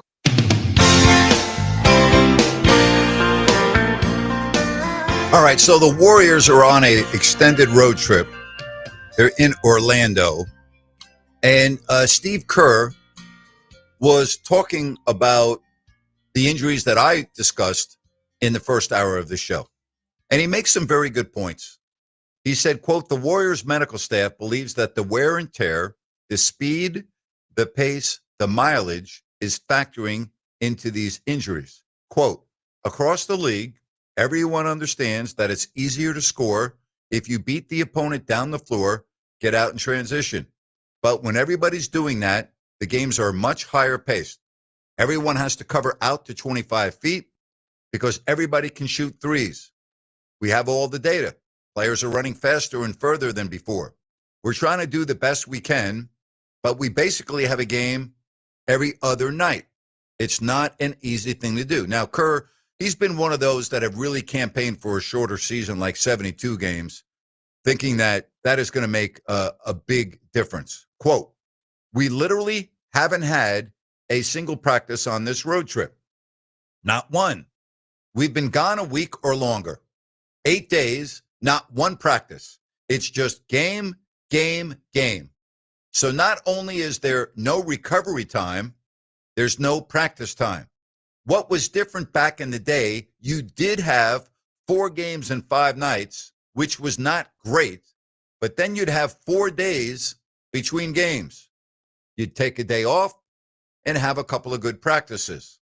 The Warriors, for the record, are currently on the front end of a back-to-back. They play Orlando tonight, and they play Miami tomorrow. It would be their 5th in the first month of the season. Now, Kerr was talking about the schedule, right? And basically it's like fat chance. Here we go. Quote, the tricky part is all the constituents would have to agree to take less revenue. In 2025 in America, good luck in any industry. Imagine some big company saying, you know what, we're not as concerned about our stock price. We're actually concerned with employing people and giving people a stable job and making our product better. That's not happening. You know that. So I think that the comments by Steve Kerr about pace do have something to do with it, because the game is played differently now than it was back in the day where you did have 4 games in 5 nights, a lot more travel, and so on and so forth. So I've got a solution, Rhino. Okay. Why don't we talk about this? Instead of shortening this season, why don't you extend this season? Make it an extra month. Okay. I mean, when you had the pandemic, the season went into the summer and nobody seemed to have a problem with that, even though it was in the bubble. So could you have this season go into July? Well, you probably couldn't, because that would affect the NBA free agency date, the NBA draft. You really don't want to go head to head with the NFL season. But you know what? Hockey starts 2 weeks before the NBA. Instead of having the NBA season tip off on October 22nd, why don't you have it start around October 7th, 8th, 9th, or 10th? Is 2 weeks really going to make that big of a difference in terms of going head to head with football? No. Start the season earlier, okay? And give the teams, if that's the case, more days off, if that's really what you think the issue is. And Rhino, I think Steve Kerr does make a good point in regards to pace. Yeah, I think the main argument to me there was you have big men that are playing on the perimeter, right? And they're going from the 3 to the bucket, and as he said, covering sometimes on 3-pointers. Here's my thing, Grant. If you're going to do that, you're going to take away that, we call it the dead month of August, where most teams and executives take off. You might eat into that a little bit, but you would also have to look at the practice rules, because it's not a one thing or the other. You need to do both. Teams have to practice. And in reality, would Steve Kerr have held some of those practices that he's talking about back in the day if they had those extra days? I don't know, Nibs. I don't either. First of all, it would not affect the dead month, because instead of having training camp opening up in the last couple of days of September, you could just have the training camp open up on the 17th, 18th, the way hockey does. Hockey opens up in the middle of September. And so I don't know if it would necessarily cut into the dead time. I mean, Summer League's not going anywhere. It's a big moneymaker for the league. So you have to keep the Summer League in Vegas intact. I just think if you really want, if this is an issue, and again, I'm saying if, then you can extend the season, because you're not going to reduce the games. You're just not. You're not going to reduce the games. That's not going to happen. You're not going to go from an 80. The networks are paying billions of dollars, okay, and they're going to have a difficult time making back the money that they have invested. They're not going down to 72 games. They're just not. That's not happening. In the local networks as well, that's where they make their money, in those games that they cover. If they take reduced amounts of games, that's going to be a problem because as well as probably anybody else, part of the bubble was they needed to get those local games in. If they Yes. didn't, they didn't fulfill their contracts. Correct. 100%. So I don't disagree with a lot of the things that Steve Kerr is saying about defending 25 feet out now, pace. I don't have a problem with that observation. I don't. What I have a problem with is, okay, then what's the solution? If you're not going to reduce the season, what's the solution if this is true? The solution is extend the season by 2 weeks and make it maybe what you could do. You could start 1 week earlier and go 1 week later if you really wanted to. Or better yet, I got a better idea. So, Rhino, the NBA Finals dates are set in stone, right? Yeah. And what happens if the championship series go short? You end up waiting a week to start the NBA Finals. Yep. You could force, you can't do it now because the TV deal is signed. But there's no reason to wait that long. And you're wasting a week of available dates to start the NBA Finals. So, I mean, there are ways to get around this. The All-Star break is a very long break now. It didn't used to be. There are some times, Rhino, where we would have a game on a Thursday night, and then you'd be back at practice on Tuesday. Whereas now, okay, you get off on Tuesday or Wednesday. There is a game normally on Thursday, but you have many more days off during the All-Star break. It never used to be like that. The All-Star break now, like I'll give you an example, all right? Let's go over the Kings schedule when we talk about like the All-Star break. All right, so you look at February. They have a game on the 11th in Salt Lake City. Their next game is not until a week from Thursday. So they have off Thursday. And by the way, folks, memo, the Kings aren't going to have any All-Stars this year. They have off Thursday, Friday, Saturday, Sunday, Monday. We'll have a practice late in the day on Tuesday, Right. generally at 5 or 6 in the evening, practice on the 18th and play on the 19th. So that's an extended break that the players get. And if you are an All-Star, it's not like you're exerting a lot of effort to be at the All-Star game. No. Maybe it changes with the new format that they're looking at. A little bit, but not. It's not going to be earth-shattering. No. So that's a nice break. I mean, that's a big-time break for the players. So that helps. I mean, how could it not? But there are a lot of games. I mean, I get that. There are a lot of games. But if this continues to be an issue where players are going down like flies, the league is going to have to do something. Because when you have your stars that are out and you have big-name players in particular that are continually getting hurt, the league has to look into it. They Correct. just do. But if the league's going to do that, you can't just focus on that one aspect. You need to look at all of the other things that are contributing to the problem. We've talked about trainers and, them putting players on different things than what the team's trainers want them on. You've got to look at the entire model. You can't just say that it's pace. You can't say that it's guys running longer, running faster, etc.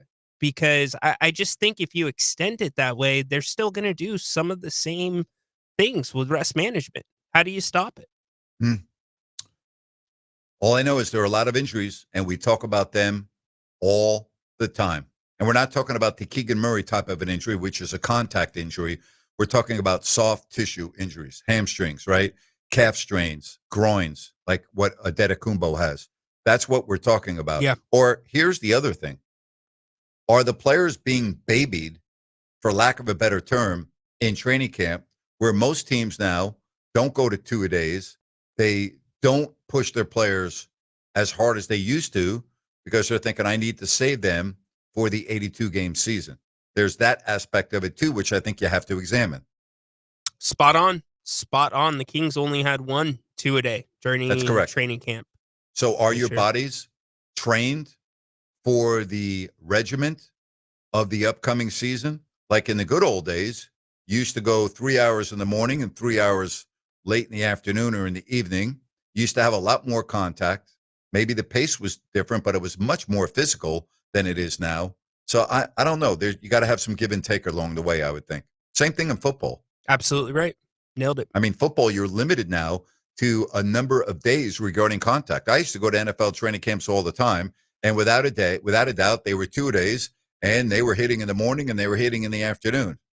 And now, just the way training camp was run. Yeah, now the most important NFL practices are the joint practices with an opponent. That's correct.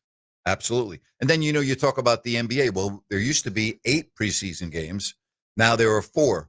And then, you talk about, does the league truly care about the players? Well, they're playing preseason games over in China. They're playing preseason games over in the UAE. I mean, we can go on and on. I mean, if you really are talking about the overall attrition of a player, now you might think, well, it's really not a big deal to go play a preseason game over in Macau. Well, okay. If you're Brooklyn, who played in that game, that's halfway around the world. Okay? Halfway around the world. So you're talking basically ballpark figure 15 hours on an airplane from New York to Macau, which is basically Hong Kong. Okay?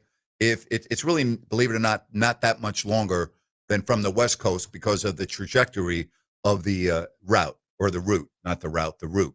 So if you leave from LA to go to Hong Kong, especially in the winter, it's also between 14 and 15 hours, depending on the wind, going that direction. 2 hours shorter on the way back, sometimes 3. But if you go from New York, it's really it's only a little bit longer. But the difference is the time difference. It's an additional time difference of 3 hours. So it takes longer for your body to adjust. Is that ideal for the players? I'm just asking a question. I don't think so. But you're not going to see the league going internationally. They even have regular season games over in Europe now, which I think are going to be played in January. So I guess the point is, Rhino, to all of this, like, if the league is going to do something, what would make the most sense? And to me, the most sense would be give the teams more days off by starting the season 10 days earlier and going 1 week later. So instead of ending the season on Father's Day weekend, extend it into that week. I mean, but what does that help? Who does that help? Does it really help the team that got eliminated in April? I guess the point is, if you want more days off, figure out a way to do it. Yeah, you've got plenty of real estate to do it. And Yes. I like what you said about the finals, too. I cannot stand, and I got to think the players aren't, well, maybe they are, but the days off in between. Nobody games likes it. during Players the don't like it finals. either. It's No, the players too don't much. like it. Yeah, the players don't like it. Because you're They coming don't off like a plane every other night. They don't like it. Yeah. So there's a lot to this. There's a lot to this. I think that the schedule, sometimes every team can look at the schedule and nitpick. I've always thought it's worse.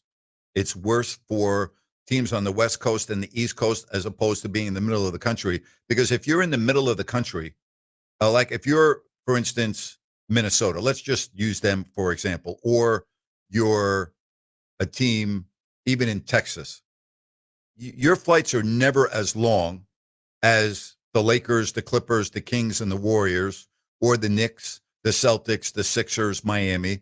I mean, it's just not okay. And the time difference is never as bad.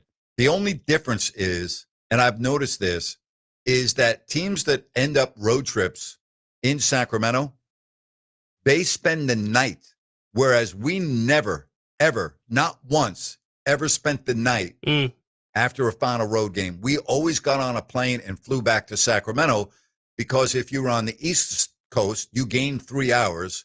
And by the time you flew and got home and everything, you normally were home by 3 a.m. It may have been 6 a.m. East Coast time, but you were home at 3 o'clock, and you always did that. Now, the Memphises of the world, even the Indianas, not even all the way on the East Coast, they never fly home after the game. They always spend the night in Sacramento. So again, it's different, but I don't have the answer, Rhino, other than if the players continue to be injured at this rate, the league must look at it. They have to figure out what to do. Yeah, the stars draw the ratings. Yes. That's where you are getting your money. That is what the networks are paying for. No question about that.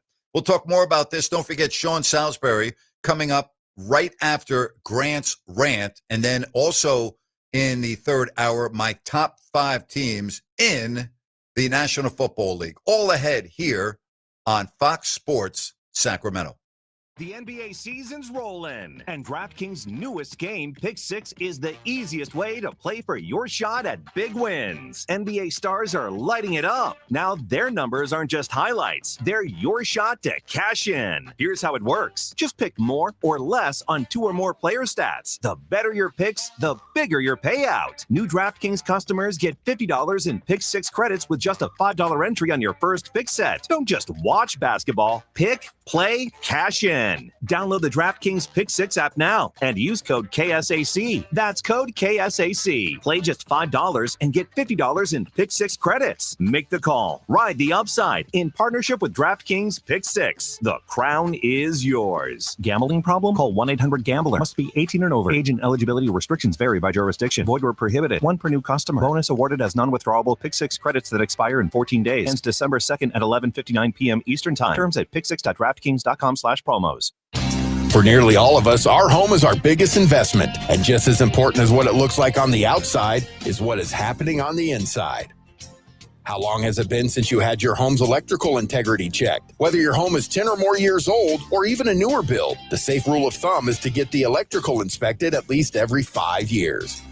At Gabrud's, electrical work is all we do. We're the area's recognized experts. Panel replacements, whole house fans, generators, solar, and more. But home inspections are what we do most often. Whether you have a difficult electrical situation or it's just time to ensure your home and family are safe, call locally owned Gabrud's for our thorough 12-point expert inspection. Gabrud's, serving our Northern California neighbors for more than 30 years. Gabrud's, G-U-B-R-U-D-S. Call the good dudes at Gabrud's, G-U-B-R-U-D-S, Gabrud's.com. Are your lights flickering more than a disco ball? Tired of your office coffee maker and server room fighting over that one working outlet? Call the pros who keep the juice flowing. Elite Power Inc. Elite Power Inc. is the commercial and industrial electrical contractor who takes your power and lighting seriously so you don't have to. Elite Power Inc. handles everything from rewiring ancient office buildings to installing cutting-edge control panels in factories. Their IBEW 340 electricians have more certifications than your printer has error messages. And they promise not to judge your breaker panel's creative labeling. Get plugged in with Elite Power Inc., where sparks fly, but only in a good way. Professionally trained technicians, 24-hour electrical service, maintenance, and repair. Project estimating, the knowledge and skill for any commercial or industrial need. Call 916-739-1580. That's 916-739-1580, or go to elitepower.com. Hi, it's Margot from Bennett's Restaurants. At Bennett's, it's all about bold flavors and fresh handcrafted food served with genuine hospitality. Craving prime hand-cut steaks? We've got them. Fresh salmon, halibut, or giant Mexican prawns? We've got those too. At Bennett's, we serve premium seafood and steaks in a relaxed setting. Whether you're joining us for a special night out or a casual bite, we'll treat you like family every time. Find us in Sacramento, Roseville, and Rockland. View our menus and make a reservation at bennettsrestaurants.com. Brad Gazan. On Atlanta United, we know everyone has a ritual, a habit we never skip to clear our minds and elevate our performance. But what do you do to keep your head in the game? Because being your best isn't just about taking care of your body. It's about taking care of your mind and mental health. Discover the resources you need to keep your mind focused and your mental health a priority. Find resources at georgia.loveyourmindtoday.org. Brought to you by the Huntsman Mental Health Institute, the Arthur M. Blank Family Foundation, and the Ad Council.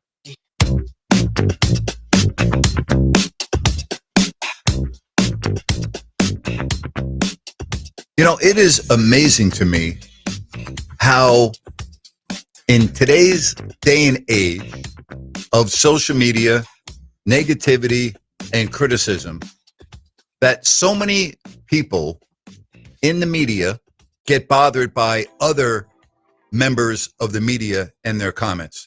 So Rex Ryan, former NFL head coach, he's been critical of Shedeur Sanders pretty much the entire season, okay?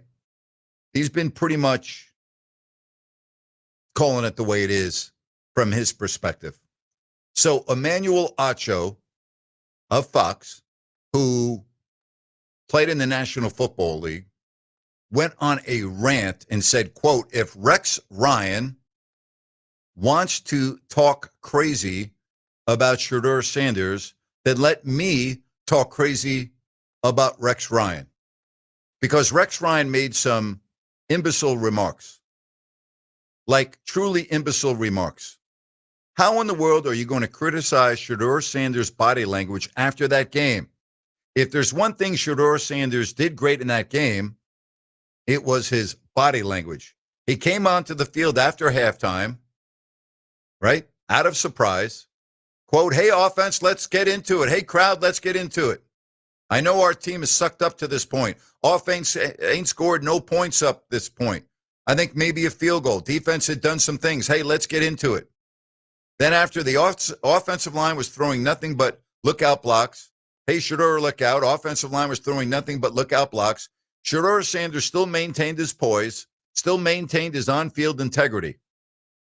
And Rex Ryan, you want to continue to attack Shedeur time after time after time? Are you not tired? Are you not tired of coming at Shedeur, truly? And the first time, Rex, I was with you. This is dumb. Now, Ryan has accused Sanders of running his mouth, among other things, and has been critical of Sanders, his body language, and everything that goes into being an NFL quarterback. So, like Emmanuel Acho, right? Whether you like him or whether you don't like him, like he slams Rex Ryan to get over himself because of his body language he talked about. Well, first of all, his body language after the game, I thought Rex's comment was spot on. He said, after the game, you're sitting on the bench where Lamar Jackson is looking for you on the field. You're a rookie. You might want to go over and talk to Lamar and hear what he has to say to you and take that all in. That's what he was referring to. So, are we making a mountain out of a molehill here? Here's the bottom line. Sanders was taken in the 5th round. He got put into the game against Baltimore because Dylan Gabriel got a concussion or was in concussion protocol, and he looked awful. Okay? Now, do you want to pick on a guy's body language? I probably wouldn't, but, that's what Rex Ryan is paid for. And Emmanuel Acho is that bothered over it? It's just like, I don't get it. I really don't. What do you think about that? 916-779-0929. From the 619, enjoying your show tonight in Grenada, Nicaragua. Good for you. Good for you. That's what happens. You can listen to the show anywhere. 916. Most travel athletes are F1 drivers. Love to see how many airline miles they do in a year. Well, the F1 drivers, most of them, like Max Verstappen, they have their own jets. So I'm not really worried about how many miles they do in a year, but they do cross and crisscross the globe. So they do. But most of them are on private aircraft. They're not flying commercial aircraft. Now, if it were me personally, this is just me now. Give me a first-class seat on any international airline, and I will take that over flying private on a long trip. Okay, so like for instance, if I'm going to be going from the West Coast to Australia or the West Coast to Singapore, I'll take a first-class seat on a commercial airliner over flying private. No question about that. No question. Because those jets that they fly on, as nice as they are inside, they're not nicer in any way, shape, or form. They're not nicer than the first class on your major international carriers. They're not. And you're talking normal first class. You're not talking the residence suite. No, I'm talking about like Emirates, Qatar. I'm talking about Singapore Airlines. I'm talking about ANA. I'm talking about Cathay Pacific. I'm talking about Japan Airlines. I think their first class would be much more comfortable and, in my opinion, a much better option than flying private for 15 hours. Can't I'm not disagree. talking about Etihad's residence class. I'm talking about, even though you can include that in the group, but I'm talking about the other airlines. I would do that I'll in a take heartbeat. that. I'll take that one. You could take that one, but there's not. You would also take Emirates. Okay, you would take that in a heartbeat. Trust me. Yeah. You can take a shower on board. You're not taking a shower on board your private aircraft. Yeah, that's true. And the seats probably are going to be closer together, unless you have the captain chairs in the back. Well, you might have a bed on a private aircraft, but your seat turns Very into a big bed on all of these first class carriers, and it's rather comfortable. It's much more spacious. If you're on a lot of the Airbus 380s, you have an option of going to a lounge with couches and, Yeah. hanging out and doing that. So, there are a lot of options. I've been on private aircraft. I've never been on a private aircraft across the ocean. I've been on a chartered aircraft across the ocean, but that's not what I'm talking about here. I'm talking about these Gulfstream jets that they fly on, and they're beautiful. I've been on them before. They're spectacular, but I wouldn't want to be on one for 15 hours. I hear you. I was watching. And by the way, most of them can't go 15 hours, but go ahead. Yeah. Have you seen some of the YouTube channels that go to the conventions for the planes that are going to be coming out? Oh, yeah. Yeah. I watch it all the It's time. incredible stuff. It is unbelievable. Sure. And, it's you got to keep up with the Joneses. These airlines, they're always refurbishing their premium cabins because of their competition. Like if you look at Emirates, their new premium economy, not on all their aircraft, but on a lot of their Airbus 380s that fly from Dubai to their long routes, their long haul flights, they now were just awarded the best premium economy in the sky. Those awards mean a lot. It's a big deal to get an award like that. So, I follow all this stuff, I follow all this stuff. Their premium economy, I haven't been on it, but it does look beautiful. It looks very nice. Very nice. Cool stuff. So, yeah. Rhino, if you're going to go on a long trip and you don't want to pay for the business class, do premium economy. It makes all the difference in the world, and it's really not that much more on a lot of airlines, and it makes a huge difference. Noted. I was going to say, Lynn needed to run his plans by you for Germany. Yeah, he needed to. And if you go on Japan Airlines, even in premium economy, you get into their business class lounge, the Sakura Lounge. You get into that even with a premium economy ticket. So if you have a layover in Tokyo, or before you leave from LA or San Francisco or San Diego or Seattle or New York, you get into the lounge before your flight. So keep that in mind, Rhino. Those lounges are awesome. Yeah, Before the flight. some are. Most of them are. Yeah.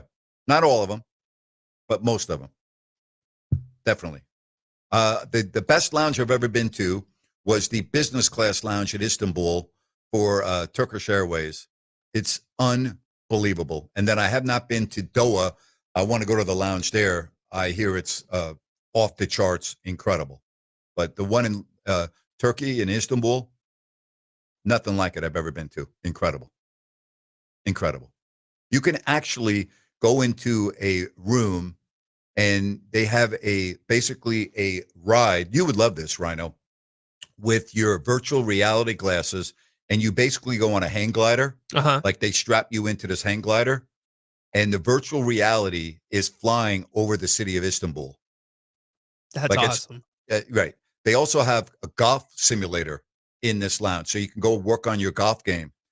They have like 8 or 9 different food stations, like literally food stations. Like it's incredible. It's incredible.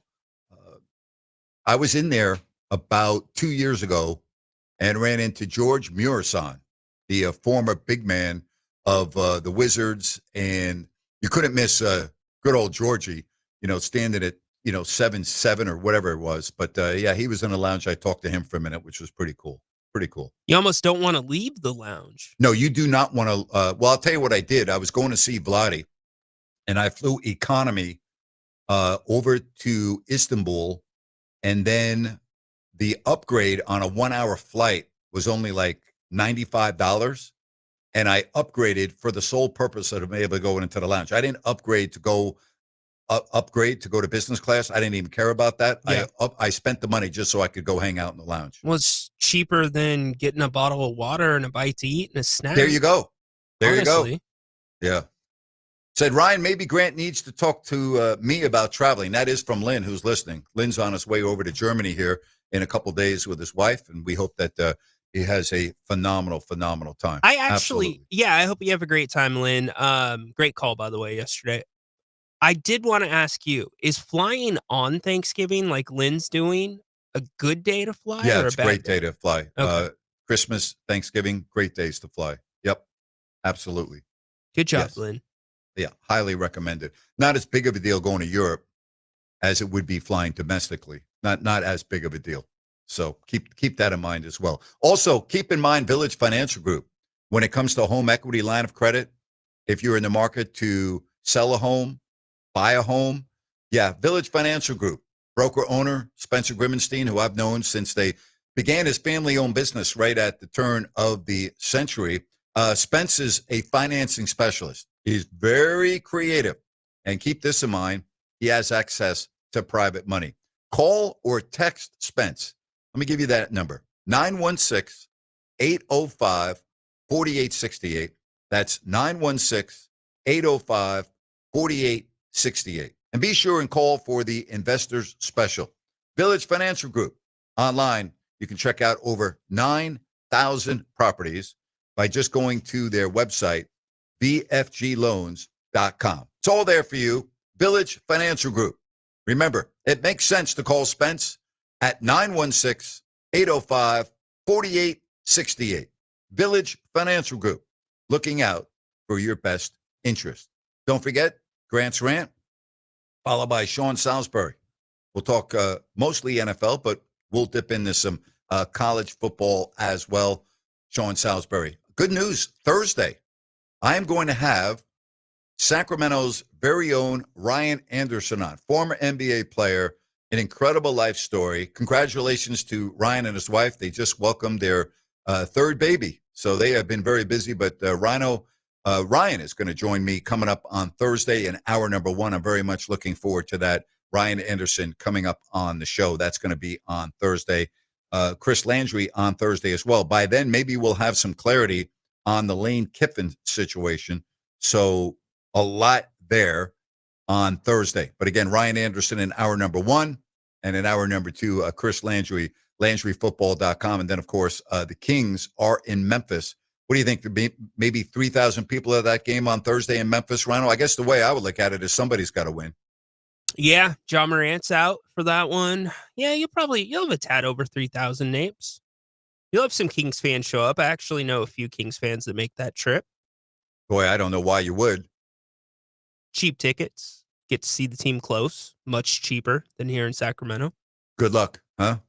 Said, Ryan, I saved over $1,000 going out on Thanksgiving versus the day after. That's from Lynn. Good job, So there's Lynn. your answer, Rhino. Good job doing your Saved research. over $1,000 by flying on Thanksgiving. That's incredible. It's a lot Yeah. of scratch. That's good savings right there. I mean, you use that on hotels and everything else when you get over to the very expensive part of Europe.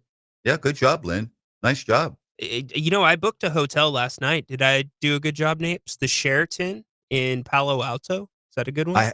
I have not been to the Sheraton Palo Alto, but good luck. Okay. I'm sure it's going to be nice.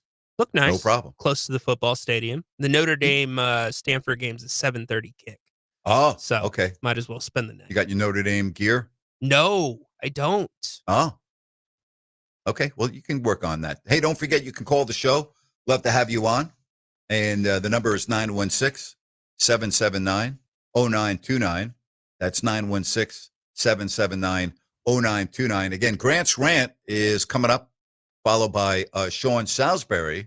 I'm very much looking forward to talking with him each and every Tuesday. We have him on. That's going to be coming up in a couple of moments, and then we'll get you right up to 6 o'clock. Hey, if you're new to the show, you can download the Fox Sports KSAC app, and that way you can listen to the show wherever you are. Just download the app, all right? That way, if you're not in the Sacramento area, no problem.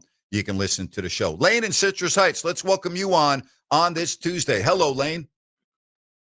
Hello, Grant. And I used to listen to you for a long time until whatever happened, And, I was out eating a while back. I ran into a real good friend of yours. I don't want to tell the name. And he thought you got a bad deal there when you're on 1140, what they did to you. And I thought so, too, by the way. Well, most people do. I mean, that's you're in the majority. You're not in the minority. But I do appreciate your support. And thank you for saying that. Yeah.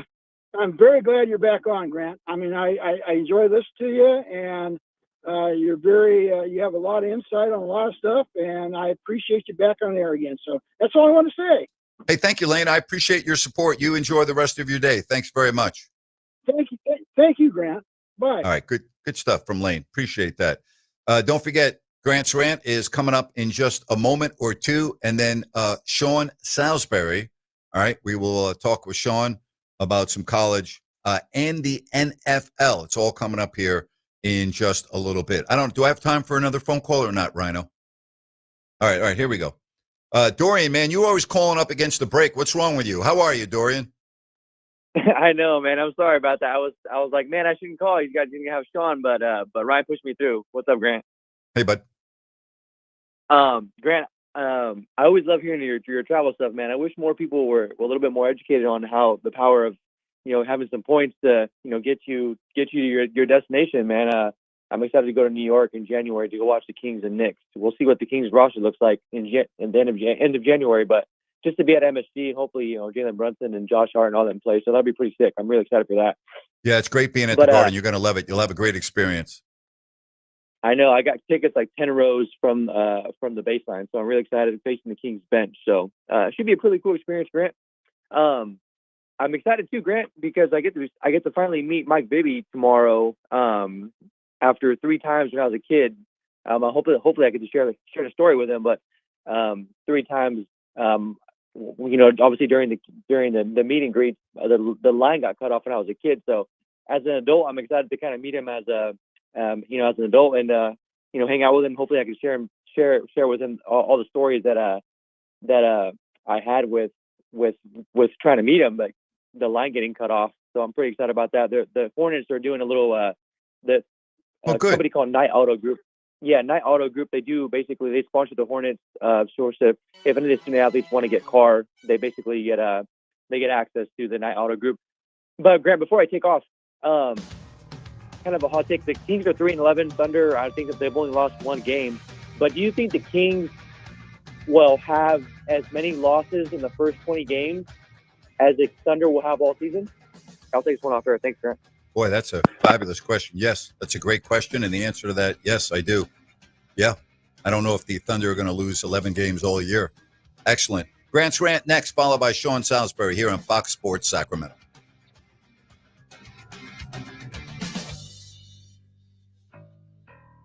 Fox Sports traffic as we take another look at the roadways. Going to find officials on the scene of that earlier accident, Cap City Freeway westbound right at E Street. That is causing all sorts of delays through there. Also an accident on I-80 eastbound at North Gateway. That is off to the shoulder, slowing things down through there as well. And US 50 has got the normal rush hour delays through that entire area, anywhere between Howe Avenue and I-80. Give yourself extra time.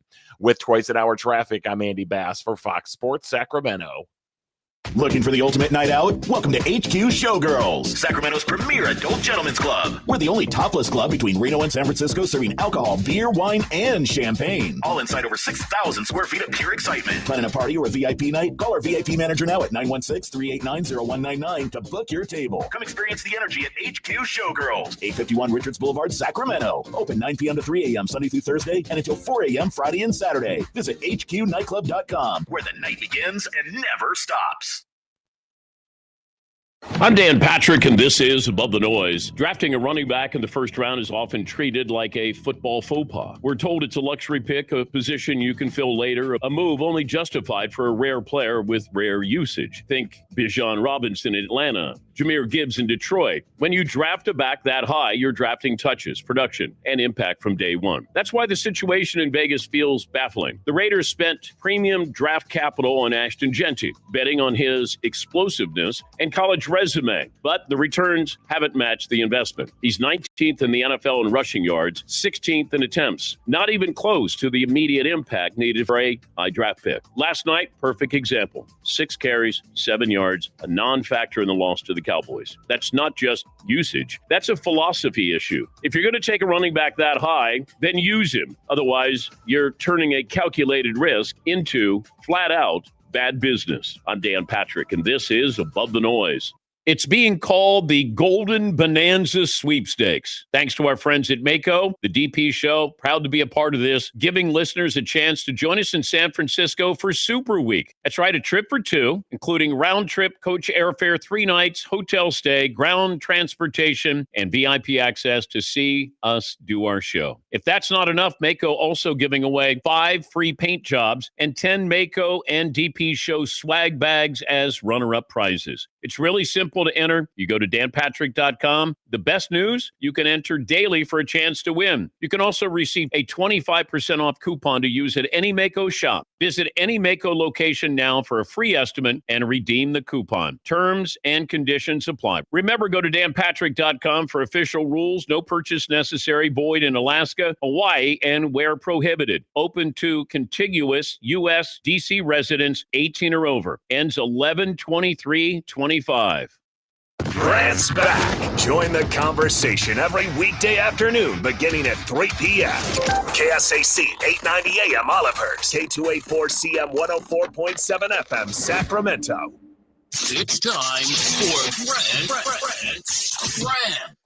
Yeah, my rant is a quick one today. So last night, the Cowboys are playing the Raiders on Monday Night Football, and Cowboys wide receivers CeeDee Lamb and George Pickens were not on the field for the first series, apparently for disciplinary reasons. Seriously, like, you're going to keep them on the sideline for the opening series? Like, what good does that do other than fuel the speculation? And then you got to talk about it after the game. What kind of discipline is that? Seriously, does that really make a difference? Oh, gee, you made a mistake and you were late for a meeting, or you didn't. Oh, so we're not going to play you in the first series. Stop it with that nonsense, really. Like, what a joke that is. That doesn't make any sense to me at all. And that's my rant for today. All right, each and every Tuesday, we bring in Sean Salisbury, who is a diehard, lifelong Raiders fan. Sean, this franchise, give me a freaking break. They have not won a playoff game, Sean, since January of 2003 when they won the AFC Championship game, and they look light years away from being in that position again. Yeah, think about this. Cowboys, mid-'90s. Raiders, early 2000s. Yep. And neither one of them have sniffed it since. I mean, winning playoff games, getting to a Super Bowl, playing late in January.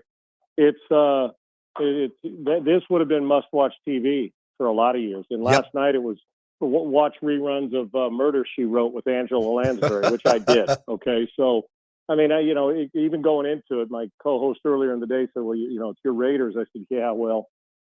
This won't be close, and it bore itself out. Grant, what do the Raiders do well? And by the way, on your rant, it is what an embarrassment. But all you got to do is the Giants did the same thing, I think, with Abdul Carter. He was late for a meeting for one series.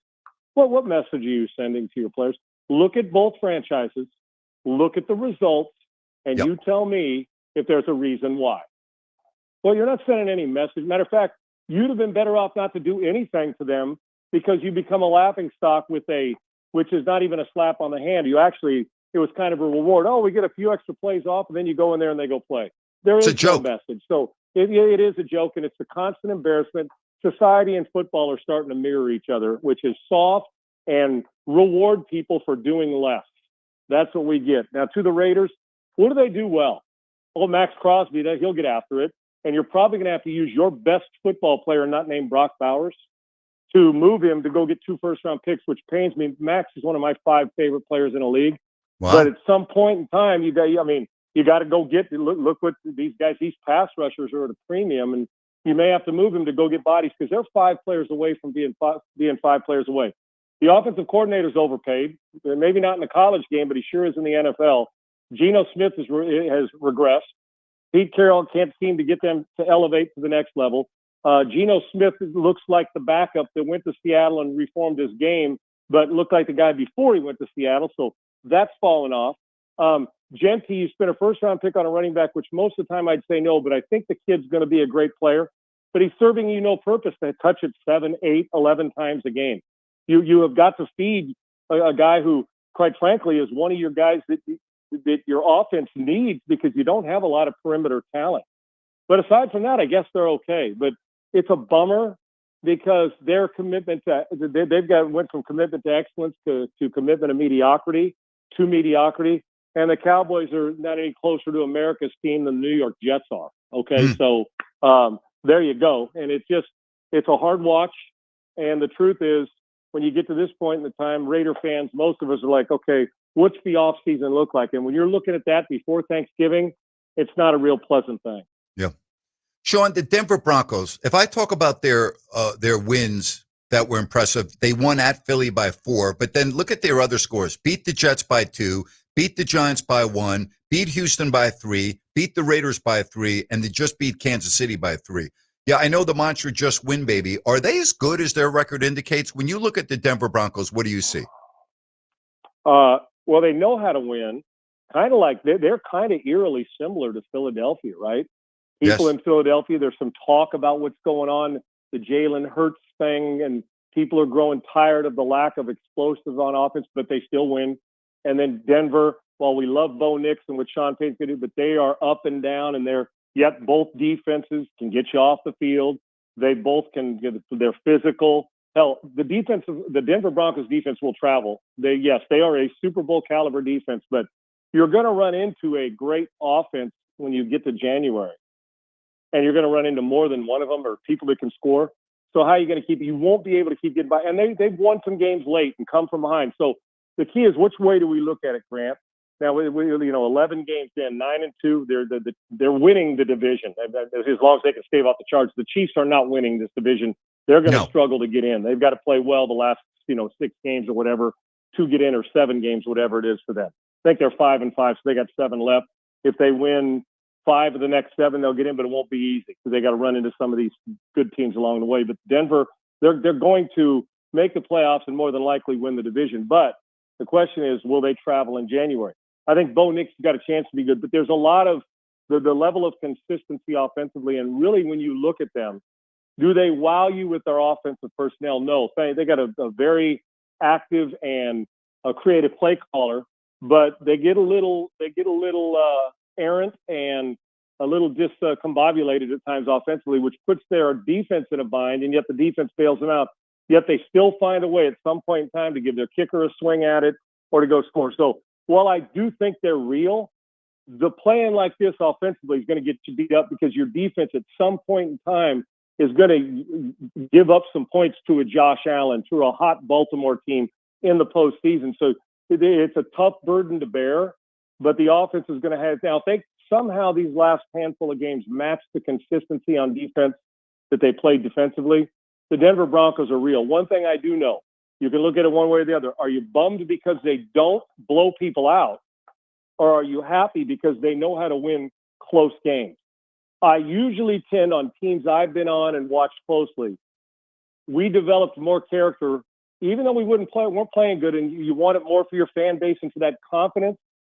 The teams that I know that we won close games, even when we didn't play well, boosted our confidence and our momentum and our ability more than blowing people out, because at some point in time, you're not going to blow them out, and maybe you don't know how to handle close games. I know this. They will be battle tested and know how to win close games when the postseason starts. So I try to look at it as this team's building growth because they're winning games, maybe at times that they shouldn't have won because they screwed around on offense, but they're finding a way to do it. And I would imagine they're going to tell you the same thing. We're 9-2 and haven't played our best offensive football. I think Denver's going to ride on that. Sean, after starting 1-5, Baltimore is now 5-5, although they're 4-game winning streak. Chicago, at Miami, at Minnesota, and Cleveland, but they are 5-5. For the rest of the season, are you buying or selling the Ravens? Buying. They're healthier because if you look at the defensive numbers are better now too, Grant. And I understand the personnel, but damn, I could do that all across the league. How do we explain the Saints beating Carolina, Carolina come back and win, Atlanta beating Buffalo, Buffalo getting beat by Miami, Buffalo beating Kansas City, and then Buffalo taking care of Tampa? Crazy. I mean, it's nuts. The 49ers playing well, and then the Rams boat race them. Then Seattle's playing like world beaters, and then they run into the Rams, and Sam, reverts, a little too careless with the football. You throw those picks, and Stafford didn't play his best game, yet they still found a way to win. I mean, it really is strange league. So, and the way the AFC is, Pittsburgh's not very good. They're just not. And now the Rodgers injury situation, Houston's not very good. The Jacksonville's up and down. The Colts are a good football team. Do we really know deeply how good Buffalo is? Allen had to score 6 touchdowns, threw 3, ran 3. If he doesn't play great, Buffalo's average. They're an average football team. They've got good pieces, but the whole puzzle, if Josh Allen doesn't play great, they're not going to beat great teams in the postseason. And when you really break it down, Grant, honestly, if you're really staring at it closely, and I know you do, I know we said Denver, but their offense, the Colts, we know they got game. They can run the football and play physical. Is their defense going to hold up? Tell me right now that Baltimore wouldn't scare anybody in the postseason if they're healthy. Absolutely. I wouldn't want to play them. You agreed. Big physical runner. Everybody wrote them off. They're playing a little pissed off, and they're getting right at the right time. And they're when I say lollygagging, they're kind of yawning their way off. They're playing good offensively, but they're not digging deep into their bag of tricks, and they're beating people. I would say Baltimore is a very dangerous football team, and I'd be far more shocked if they didn't get in and make a difference than if they did. Time for a bold prediction. Barring injury, will Justin Fields ever be a starting quarterback in the NFL again? He won't be signed as one. So unless the starter that he goes to in front of him has a bad camp or misses a game or two, you know what I'm saying, or misses a practice or two, he gets a chance. No, you're not going to sign him to say you're our guy next year. Absolutely not. While I love his skill set, he's an enormous talent, but it goes to show you being talented and playing the quarterback position consistently well every week, understanding what's going on. You can't keep blaming coaches. You can't. If it's Chicago, it's Pittsburgh, and I know there's been some along the way, been very average coaches he's dealt with. But you can't say that every offensive coach he's had, every guy that nobody knows how to elevate his game. The bottom line is he's not consistently accurate. The guy is a run first, pass second guy, which means he'll once in a while show some flashy numbers. But if you force him to stay there and beat you throwing it 30, 35 times a game consistently week in and week out, he can't do it. He's proven that. Now, you get him where he's two-dimensional and starts off fast and they get things going. He's a freak show talent. But there's a difference between being a talented guy with flashes of brilliance and a quarterback that maybe not be as skilled, but throws it on time, gets it in the end zone, offensive production. We got to quit making excuses for him. The guy's a very average quarterback who's extremely talented. You can't commit your franchise to him because he is a high underachiever when it comes to weekly consistency at the quarterback position. I wouldn't commit a franchise to him, yet I love his skills. I just don't love his quarterback skills on a consistent basis. Sean, did you ever go against a team that I don't know if I would say were in your head, but for whatever reason you didn't play well against? I'm looking at Sam Darnold and his games against the Rams. Both with the Vikings and then, again on Sunday, a great quarterback until he plays the Rams. What's going on there? And I'm not discrediting the Rams defense. They're very, very good. But Sean, his reads, his throws were terrible on Sunday. Yeah, and he's had and I love the way his team defended him. Listen, they're not in their position if Sam's not there. I think the biggest mistake the Vikings made this offseason, we could say Daniel Jones, but we didn't know how he was when he went there to back up Darnold. Great point. The biggest mistake the Vikings made was with no work as a rookie and running all the veterans out of the building, then signing Carson Wentz later on in the offseason.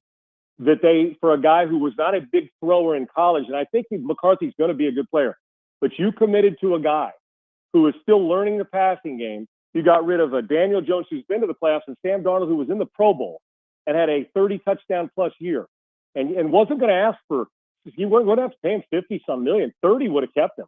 Yep. And you decided to go to a guy who hadn't taken a snap. And then you wonder why he's not good. Then he gets hurt again. I mean, it's slow. It's really slowed the process down. That's the biggest mistake the Vikings made. And if Sam plays well in the last game against Detroit and in the playoff game, He's still the starting quarterback in Minnesota, I assure you. But he didn't. And unfortunately, in a couple big games, that's been a little careless in some big games. And the Rams are a big game. But Sam's a hell of an arm talent. He's a really good player. I think Seattle's fine with him. I think the players know that. But, yeah, there are those teams. I can remember for us, it felt like, and I don't even know what our record was, but we always had trouble dealing with Barry Sanders, which is everybody. But it was Tampa. Like, I remember we went down there early. Jerry Burns loved to get out of the cold weather. So Jerry we'd go Burns. like 3 days. We'd go, yeah, Burns, he was off the charts. And we'd go down there early, and Tampa would, I don't know if we took it as a non-business trip, but we were so talented. We'd get our ass kicked by them. It was like, it'd be hot and muggy, and it's like, what are we doing losing this game? And they had talent, but we were better than them. And we won. We beat them, too, but it just felt like it was always a struggle, right? And then you're going to run into the Bears and the Packers, but that's you win one, they win one.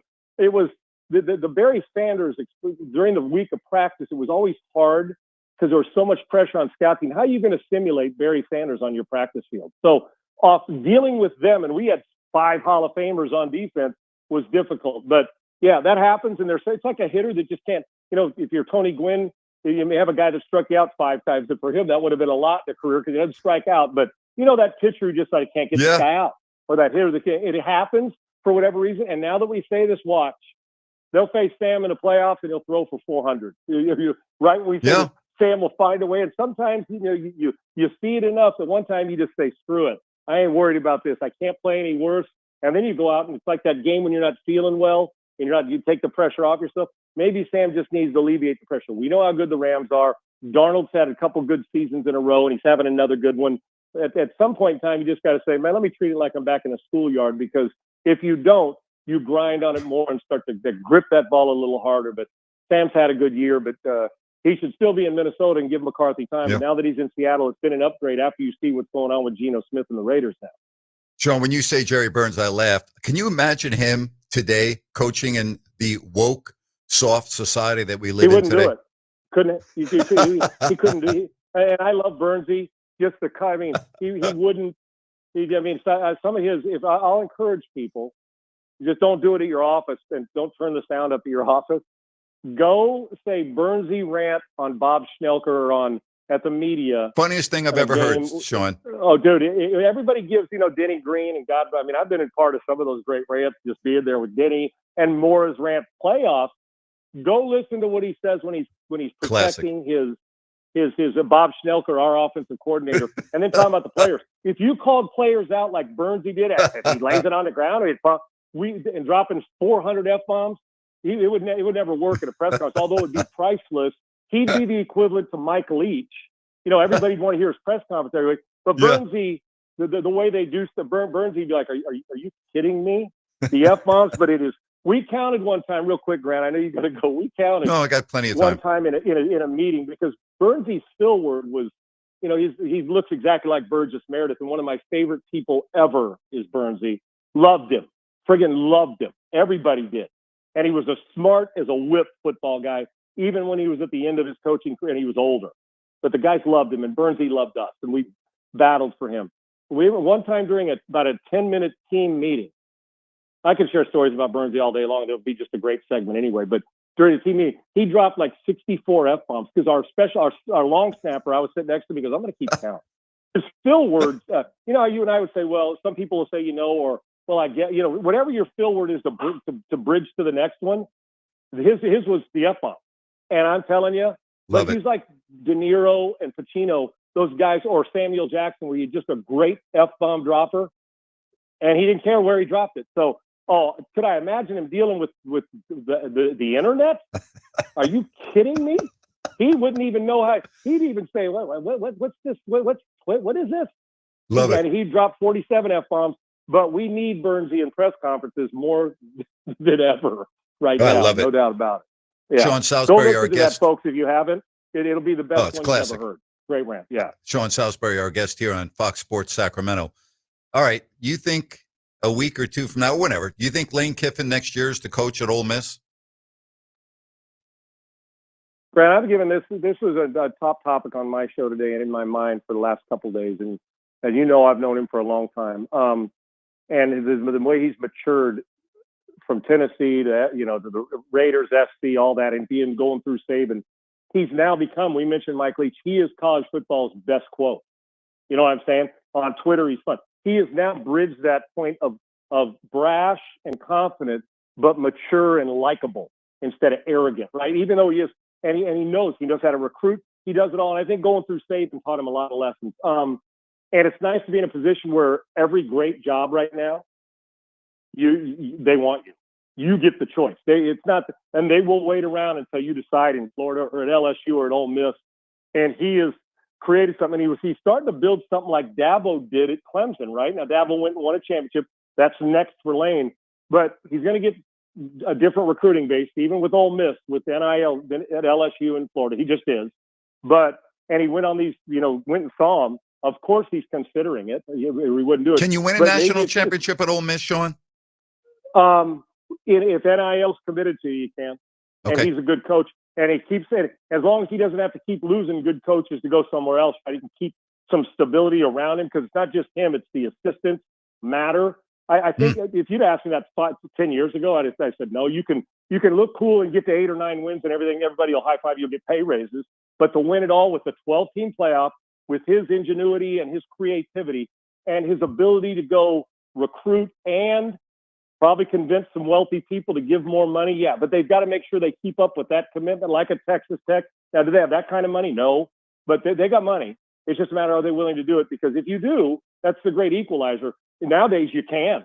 That's how Missouri or Vanderbilt are going to win 9 or 10 games. There's a little more commitment to it with the transfer portal, and he buys into it. He's embraced it, unlike Dabo, who hasn't. So I think he can. You know what? It's only a couple things. It's either to find out how much money's out there that he's going to leave for and to go get a national championship. I think that's on him, legacy now. I think he wants to build legacy. And at LSU or Florida, you probably have a better chance to start and where he wants to live. But he can also build his own. But I think that matters. But right now, it's either that and money, or you're trying to get a pay raise from your own school. I think he loves Ole Miss, but you and I both know this, Grant. Everybody can be bought when it comes to the coaching world. You can be. To say, I got my dream job. Well, your dream job's where the next big check or next opportunity to win a national title. So, you know what? I'm going to take a flyer and say I would like to say yes. I've wanted to say yes the whole time. And I'm going to, just for the hell of it, I'll say yes, he stays at Ole Miss. But I think that I'm probably going to be wrong on this because I think Florida and LSU are going to empty the bucket. And I'll bet you this decision's made before Thanksgiving, before the regardless of if there was an ultimatum or not. I believe before they play Auburn or right leading up to it, that feeling of, man, to get his team, I'm staying, let's go do this. My gut's telling me stays at Ole Miss. My head's telling me it's going to be hard to turn down 10 years at $110 or $120 million. Oh, boy. It's got to be nice to be Lane Kiffin. Hey, Sean, appreciate you, buddy, and we'll talk to you next week. Enjoy the week. Look forward to it, brother. Thank you. Same. Good stuff. Sean Salisbury, the best, right here on Fox Sports Sacramento. We'll come back. We'll take your phone calls. We'll talk about today's events. We'll update you on some NBA scores, including Golden State in Orlando. That's next, right here. And don't forget, next segment, my top 5 teams this week in the National Football League. That's next. I-5 in the Central Sound is the busiest portion I can find. Working that accident in Seattle, I-5 northbound right on the approach to 45th Street, exit 169. Right lane remains blocked off. Tacoma to Seattle, you're dealing with about a 45-minute drive time and about 11 minutes worth of delays. On the southbound side where there is no accident, you're dealing with about an hour travel time maybe between Mercer and City Center and about 25 minutes worth of delays through there. So very busy. Heading over to I-5 northbound in between Seattle to Marysville, you've got about a 45-minute drive time ahead of you as well, and about a 16-minute drive time. And on the southbound side from Marysville down to Seattle, not as bad. You got about a 40-minute drive time and about 10 minutes, maybe 12 minutes worth of delays starting to form through there. Had that earlier problem on 405 northbound approaching 70th place with a stalled vehicle. That has been cleared. Still got about a 30-minute drive time from Bellevue to Linwood. In the Northwest News Radio Traffic Center, I'm Andy Bass. Hey, it's Grant Napear for Village Financial Group. I have known broker-owner Spencer Grimmenstein for 25 years, ever since he began his family-owned business. Whether it's a home equity line of credit or buying or selling a home, Spencer is a very creative financing specialist with access to private money. Check out Village Financial Group at bfgloans.com or call Spencer at 805-4868. Be sure and call for the investor special. And if you go to their website, vfgloans.com, you can find over 9,000 properties available for purchase. Folks, Spencer is awesome. Trust me. Again, I've known the guy since 2000. It makes sense to call Spence at 916-805-4868. Village Financial Group, looking out for your best interest. Call 916-805-4868. Looking for the ultimate night out? Welcome to HQ Showgirls, Sacramento's premier adult gentlemen's club. We're the only topless club between Reno and San Francisco serving alcohol, beer, wine, and champagne. All inside over 6,000 square feet of pure excitement. Planning a party or a VIP night? Call our VIP manager now at 916-389-0199 to book your table. Come experience the energy at HQ Showgirls, 851 Richards Boulevard, Sacramento. Open 9 p.m. to 3 a.m. Sunday through Thursday and until 4 a.m. Friday and Saturday. Visit hqnightclub.com, where the night begins and never stops. Tired of the same old routine? Need a place where the beer flows and the good times roll? Then head to Fieldhouse American Sports Pub, 1833 Fulton Avenue. Family owned and operated, so you know you'll feel right at home. Catch all your favorite games on 18 big screens while enjoying amazing food. And with 28 beers on tap, you're sure to find something you love. And don't miss everyday happy hour from 3 to 7 and again from 10 till close. Looking for more than just the game? Trivia Tuesday starts at 7 p.m. And there's Mario Kart and bingo nights for even more fun, too. There's always a blast happening at Fieldhouse. Whether you're looking for a place to watch the game, grab a bite with the family, or just unwind with friends, Fieldhouse is the place to be. Fieldhouse American Sports Pub, 1833 Fulton Avenue. Bring it to the house.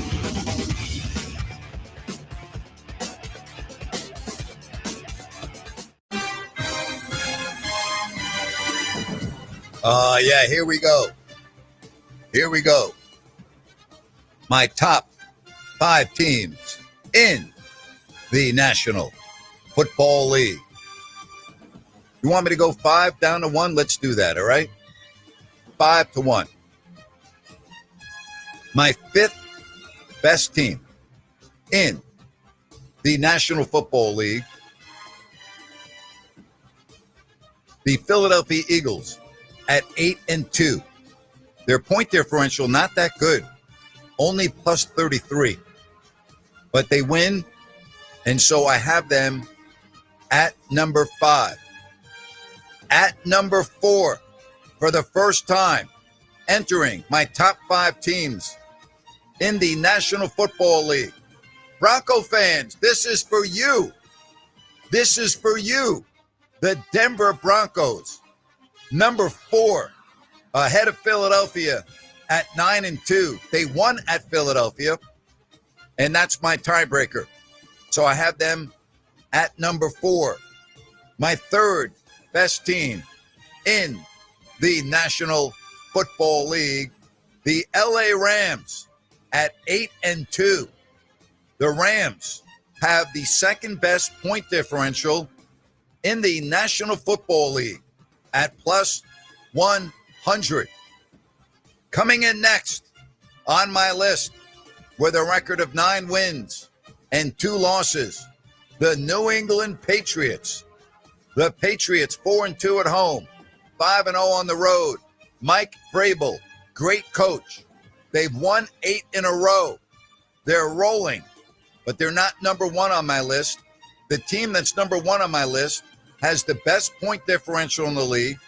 They are undefeated at home. They are 8-2. They have a running back by the name of Jonathan Taylor, a quarterback by the name of Daniel Jones, a really good offensive line, a good defense, and they are number 1 on this week's top 5 list. How about that? Hey, can I do another rant? Can I please do another rant? Please, would you allow me to do another rant? It's time for rant. Are we in Sacramento or are we in Seattle? Where are we broadcasting from? Are we broadcasting from the capital city of California, or are we in the Pacific Northwest? As this message says, best thing ever on Grant Show, getting traffic update for another city. Thank goodness I use my iPhone for traffic. Really? I'm doing a show in Sacramento here in the Fox studios right across from Cal Expo, and I'm listening to traffic from freaking Seattle? Really? Like, what is going on with that? Seriously, I know that you can listen to my show anywhere with the Fox Sports KSAC app. That doesn't mean you get traffic everywhere. All right, in my next break, I don't want traffic from New York. You know, I don't want that. 1010 Win News Time is so-and-so, right? I used to listen to WINS News. Traffic on the 10s, 1010 Wins News Time. You give us 22 minutes, we'll give you the world. I don't want the world here on Fox Sports KSAC. I don't want traffic from around the world. I don't want traffic from Seattle. I want to know what the traffic's going to be when I bolt out of here in 30 minutes and driving home. That's what I want, because the traffic in Seattle is not going to help me navigate my way after the show. Seattle traffic, for crying out loud. What is next? You're going to give me traffic in San Antonio? How about traffic in Oklahoma City for those that are going to the Kings game tomorrow? Give me a 24-hour traffic preview circumventing the streets of downtown Oklahoma City to make sure I'm at the game in time for the Sacramento Kings massacre. Please, don't let me be late for that. Don't let me be late for the first quarter when the score's 50-15. I don't want to miss that. I mean, for crying out loud. I'm sitting here in Sacramento and I got traffic airing on my show from freaking Seattle. How about some traffic from Bangkok while we're at it? How about some traffic in Shanghai? How about a Paris traffic report? What's going on around the Louvre? They got it secured, or they got people on a crane breaking into it and stealing some more of their jewels and their incredible paintings? We got that going on in Paris around the Louvre. How's the traffic there? How about the traffic in one of my favorite cities in the world, in Barcelona? How's La Rambla doing? How's that looking for me? Am I able to navigate my way to the great food and the markets on that great street in Barcelona? Take me there. Hey, how's the traffic in Mumbai, where cars have dents all over them because they don't have any lanes? They don't care. It's like bumper cars. How's the traffic in Mumbai? Can we get a Mumbai traffic report? Why not? We got Sacramento traffic. We got Seattle traffic. Let's go overseas. Let's do it right. I mean, if we're going to do traffic, let's give it a world traffic. Again, how about the mantra? All right? WINS News Time. You give us 22 minutes, we'll give you the world. Give me 5 minutes right here. I'll give you traffic all over the world. How about Lynn? Lynn's going to Frankfurt in a couple days. Can you give me a preview of what the traffic's going to be like in Frankfurt from the airport to downtown Frankfurt for his hotel? Can we please do that? Why not? How about a little Frankfurt traffic? Let's do it. Let's make Lynn and his wife happy. Do we take the train, Lynn? Do you get in the taxi? Do you have the hotel car picking you up? You know, if the traffic's bad, you might want to do the train. I've done the train before, going to and from the airport, Lynn. It's not a bad option. Just like the train in Hong Kong. Easy to do. Go to Hong Kong. Forget about the taxi. Forget about that. I don't need a traffic report in Hong Kong. Get me on the train right from the airport to wherever I need to go, whether it's Kowloon, whether it's in Hong Kong. Easy to do. Piece of cake. Much easier. Bangkok, when I go to Thailand. Give me the airport link. 22 minutes, I'm downtown. I don't care about the traffic. Doesn't matter to me. You know why? I'm on the airport link. $1.25, 22 minutes to get me to downtown on Sukhumvit in Aso. Give it to me.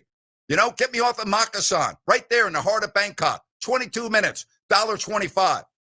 So, you know, forget about the traffic in Bangkok. Don't need it. Where else do you want to go to? How about Rome? You going to Rome? You got a little holiday travel? How about a little traffic report from Italy? Let's do Rome. Very popular tourist destination. Don't need it in Florence unless you're going to give me the boat traffic on the canals. Can you do that for me? Can we get a little boat traffic on the canals in Venice while we're at it? I mean, you got a lot of water in Seattle. How about the ferry going back and forth to Bainbridge Island? Can you do that for me? How's that running? We on time or we delayed? For crying out loud, I got to listen to Seattle traffic. Give me a freaking break, would you please? And that's my bonus rant for today. Rhino, did I leave out a city that you're interested in getting traffic for? No, I didn't think so. We're all good. We're all good. Final segment of the show. It's coming up next. You can call me if you have a traffic report from around the country that or the world that you would like to listen to at 916-779-0929. Give me it. What do you want? Give me a city. I'll give you the traffic. We'll do that for you next here on Fox Sports Sacramento. Fox Sports traffic as we take one final look at the roadways. Still got an accident being cleaned up I-80 eastbound at Norwood Avenue. Everything is off to the left shoulder. You still got stop-and-go traffic from the I-5 interchange. I-5 northbound, southbound between Top of the Town Freeway and US 50. Very busy with rush hour delays along with US 50 on the approach to Howe Avenue out to 80 as well. So give yourself that extra time to work your way through those delays.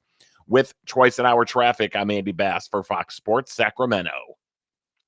It's the All Things Legal Show, heard every Saturday morning from 8 to 9. Join your host, Craig Ashton, with an entertaining and eclectic view of all things legal. Saturday mornings from 8 to 9. Remember, for the best advice, don't think twice. Call Ashton and Price. Hey, it's Grant Napear for DAS Mechanical, HVAC retrofit and service specialist. Family owned and operated since 2018, serving Sacramento and Placer counties. And yeah, the weather's going to turn soon. And it's going to start getting chilly. And when you need that heater to work, you don't want to be Mr. or Mrs. Uh-oh. You need to make sure that you're good to go. Well, right now at DAS Mechanical, they have a $69 winter maintenance check. That's right, only $69 through the end of November. Take advantage of that by going to dasmechanical.org. That's D as in dog, A, S as in Sam, mechanical.org. You can schedule everything online. And make sure you look at their 5-star reviews and their numerous Best of the Best awards. Homeowners, business for commercial maintenance, it's all there for you. DAS Mechanical. That's dasmechanical.org. Take advantage of that $69 special now. Looking for the perfect spot to watch the game and enjoy amazing food and drinks? Look no further than Fieldhouse American Sports Pub. Family owned and operated, Fieldhouse is passionate about creating a fun, welcoming atmosphere for everyone. Spice things up on Tuesdays with Taco Tuesday. Buy any order of our delicious tacos and get a refreshing margarita for just $6. On Wednesday, Fieldhouse features incredible drink specials. Enjoy $5 well drinks and ice cold pints all day long. Fieldhouse was voted the #1 sports bar in Sacramento. Tons of TVs, a mouthwatering menu, and daily specials. It's the perfect sports bar to catch all the action. Visit us today at 1833 Fulton Avenue. Fieldhouse American Sports Pub, where the food is fantastic, the drinks are flowing, and the good times never stop. Fieldhouse, bring it to the house.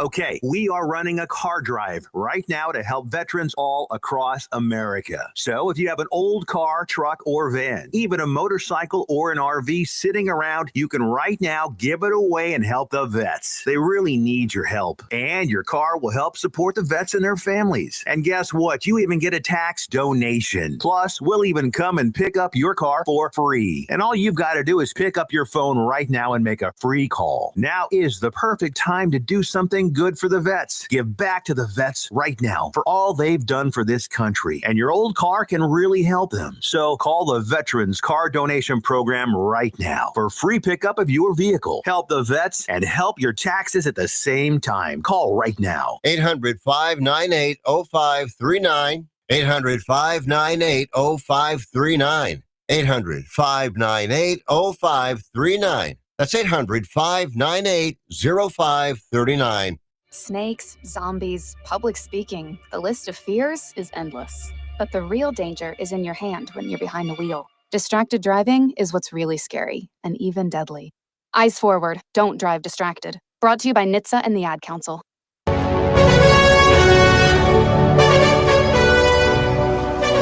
I leave out a city that we needed traffic for, Rhino? Did I cover the world, or what about Tokyo? I forgot about Tokyo, but a lot of people use the mass transit. Not a lot. A lot, because the roads are just brutal there. You can't go anywhere. I got it covered, huh, Rhino? I think I got it covered. It's all good. I think you got most of it, Napes. What about Syosset, Long Island? Yeah, I walk from the Long Island Railroad to 41 Meadowbrook Road, and it's about back then it was a longer walk because I had a shorter stride, but I could probably do it in 20 minutes. So, all right. Yeah, I could do that in 20 minutes. Okay. I think the traffic guy was a little upset you left Seattle out of the top 5. He had some inside information. Yeah, on the Seahawks, I know.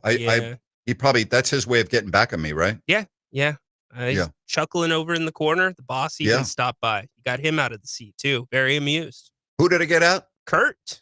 Oh, Kurt. Kurt enjoyed the rant. He did. Good. We need to sponsor Kurt for the rant.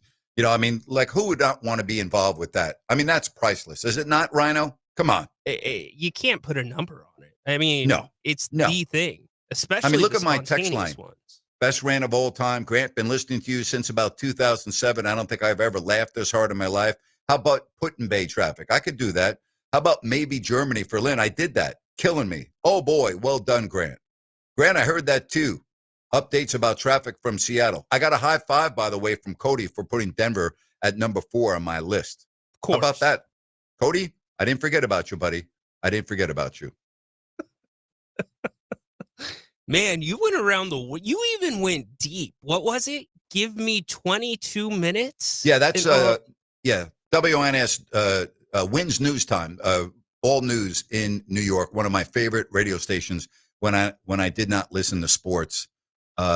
Traffic updates on the 10s every 10 minutes, like literally right as the clock struck the 10-minute mark. Traffic, because you got to have traffic in New York. This was before GPS and all of this, all right? Before cell phones, traffic was life and death in New York, and their traffic updates were the best. Yeah, great radio station. I don't think they are in existence anymore. Maybe they are. I don't know, but it was. I listened to them all the time, and their motto was, "You give us 22 minutes, we'll give you the world." It's one of the great. No, really, it was one of the great slogans of all time. You give us 22 minutes, we'll give you the world. I didn't need 22 minutes to give you the world traffic, did I? I did that in about 5 minutes. Yeah, I mean, you hit Venice. You got Venice, the boats. You see the traffic. The traffic there is a little different because most people get around on boats. Venice is one of the most magical cities in the world. You need to go. You need to put it on your bucket list. All right. Noted. Bucket list Venice. Because there's nothing like Venice in the world. And you have to go before it sinks. See, okay. You just said what I wasn't, or what I was thinking, but I've had other people say Venice is like the, como se dice, touristy part of Italy. Don't go to Venice. No, I totally disagree. You have to go to Venice. Okay. It is phenomenal, and it is a must-see. I totally disagree. Okay. You have to go to Venice. First of all, most areas of Venice are touristy, whether it's the Amalfi Coast, whether it's Florence, whether it's Rome. They're some of the top tourist destinations in the world. So, I mean, if you're going to go to Rome, don't think it's not going to be touristy. If you're going to go to Florence, don't think it's not going to be touristy. If you're going to go to the Amalfi Coast, I mean, we can go all over it. I mean, that's what Italy is. But Venice, is it touristy? Yeah, it's not as bad after 4 or 5 o'clock when a lot of the cruise ships leave. Mhm. It quiets down and it's beautiful. So I would suggest spending a night or two there so that in the evenings it's very quiet, very peaceful, beautiful walking, the outdoor cafes, the getting around on a boat taxi or their version of their bus. It's like a bus on the water. It's spectacular. It's incredible. Love it. Love it. Yeah. I highly recommend Venice. And I highly recommend taking the boat from the airport. Highly recommend. You Take the boat land from the airport. Oh, absolutely. You land, you arrange for transportation on a Chris Craft boat, and they walk you right out to the pier, and you get on the boat and you go to your hotel. It's the best. It is the best. There's nothing like it in the world. That's pretty cool. Yeah. It's freaking awesome. Yeah. So go check it out. You got to go to Italy. Italy's incredible. See, we've got one place above it. It's Japan, and I'm outvoted in my household. Yeah, well, Tokyo, and I've only been to Tokyo. I have not been to other parts of Japan. And I was over there with the Kings in the early 2000s when we opened the season against the Minnesota Timberwolves with a pair of games. So I've only been to both airports in Tokyo. I have not been to I haven't been to Osaka, which I would like to go to. And Japan, I will go back to Japan. It's a fabulous country with great people, and it's a spectacular country. So it's on your list? It's at the top of the list. Yeah. All right. It's at the top of the list. All right. Well, while you're over there, I mean, if you're going to go that far, which is not that long of a flight, it's like 10 hours from San Francisco, 10 45 or so from LA. It's not bad.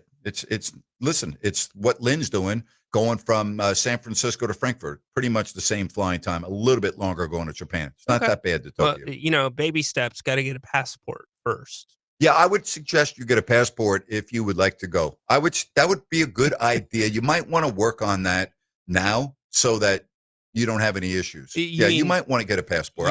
I would highly recommend that if you want to travel abroad. They're not going to accept my real ID? They are not going to accept your real ID. Just want to let you know that. Darn it. Yes. Good. Yes. So, yeah, go to Japan and bring some money because it's an expensive country. Fair enough. Yeah.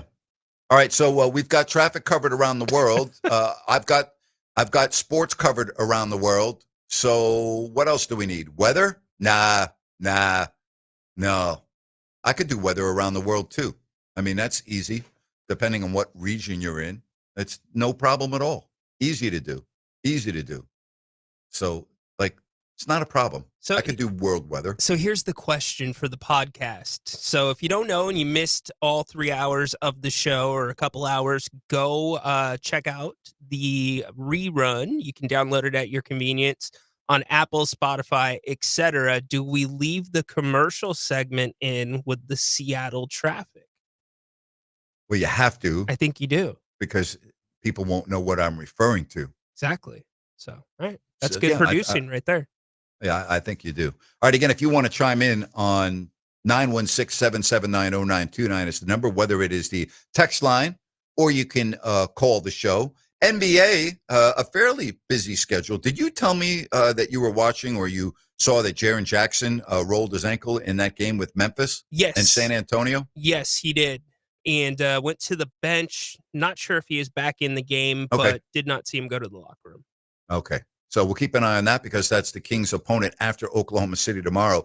Right now, in the world of Disney, the Magic lead the Warriors 86-76 with 3:35 left in the third. They're at the half in Brooklyn. The Celtics lead the Nets 62-61. The Pistons are in Atlanta. They lead the Hawks 67-54 at the break. The Grizzlies, in a low-scoring first half, are on top of the Spurs 31-25. It's going to be interesting to see how the Spurs do without Victor Wembanyama for a couple of weeks. There's 8:42 left to go in that first half. It's now 31-28 Memphis over the Spurs. They have also Castle is going to be out. So, if you're looking at playing the Spurs, this is when you would want to play them right now without Wembanyama and without Castle. Jazz, Lakers, and then the Suns, Blazers. Rhino? Yeah, isn't that the problem with the schedule? Like how we had OKC in this tight period of time. If you have the Spurs in this period of time, you're going to see him without Wemby. Yeah, you're golden. Just like, the Kings they're taking on Oklahoma City 3 times. They got a break in the first game, but they didn't take advantage of it when they didn't have Williams and they didn't have Chet Holmgren, and they were playing on a back-to-back in their 3rd and 4, and they still lost. They were competitive, but they lost. But, yeah, if you're going to be playing these teams in close proximity, it's the luck of the draw. Like if you're playing the Spurs now, if you've got a couple of games with the Spurs coming up here in the next couple of weeks without Wembanyama, without Castle, you're like, wow, we lucked out there. So, yes, absolutely. Yep, absolutely. Jaren Jackson is back in the game now. Okay, gotcha. Be a tough matchup for Sacramento. And then Keegan Murray, not playing tomorrow. He's already been ruled out. It'll be interesting to see whether he sees any action at Memphis or in the final game at Denver. So we've not received formal word from the Kings, or at least any type of press release. I don't think he's going to play until they return home. Okay. That feels like a good date. What about you? Well, I mean, their season's over already. I'm sorry to be super pessimistic, but what difference does it make? You're 3-11. You're going to lose tomorrow to go 3-12. And then, you're so far out of it. You have a brutal schedule coming up. Yeah, why not? Why not? I'm indifferent to it, I guess is what I'm saying. Yeah, no, I hear you. What's the difference going to be with or without him? All right, so I didn't really ask you this yesterday because we had such a heavy-duty show with other things. So my question is, why is Nate Clifford barely playing? It doesn't make sense to me. He played 7 minutes in the Minnesota game, and he only played 11 minutes in the game against San Antonio.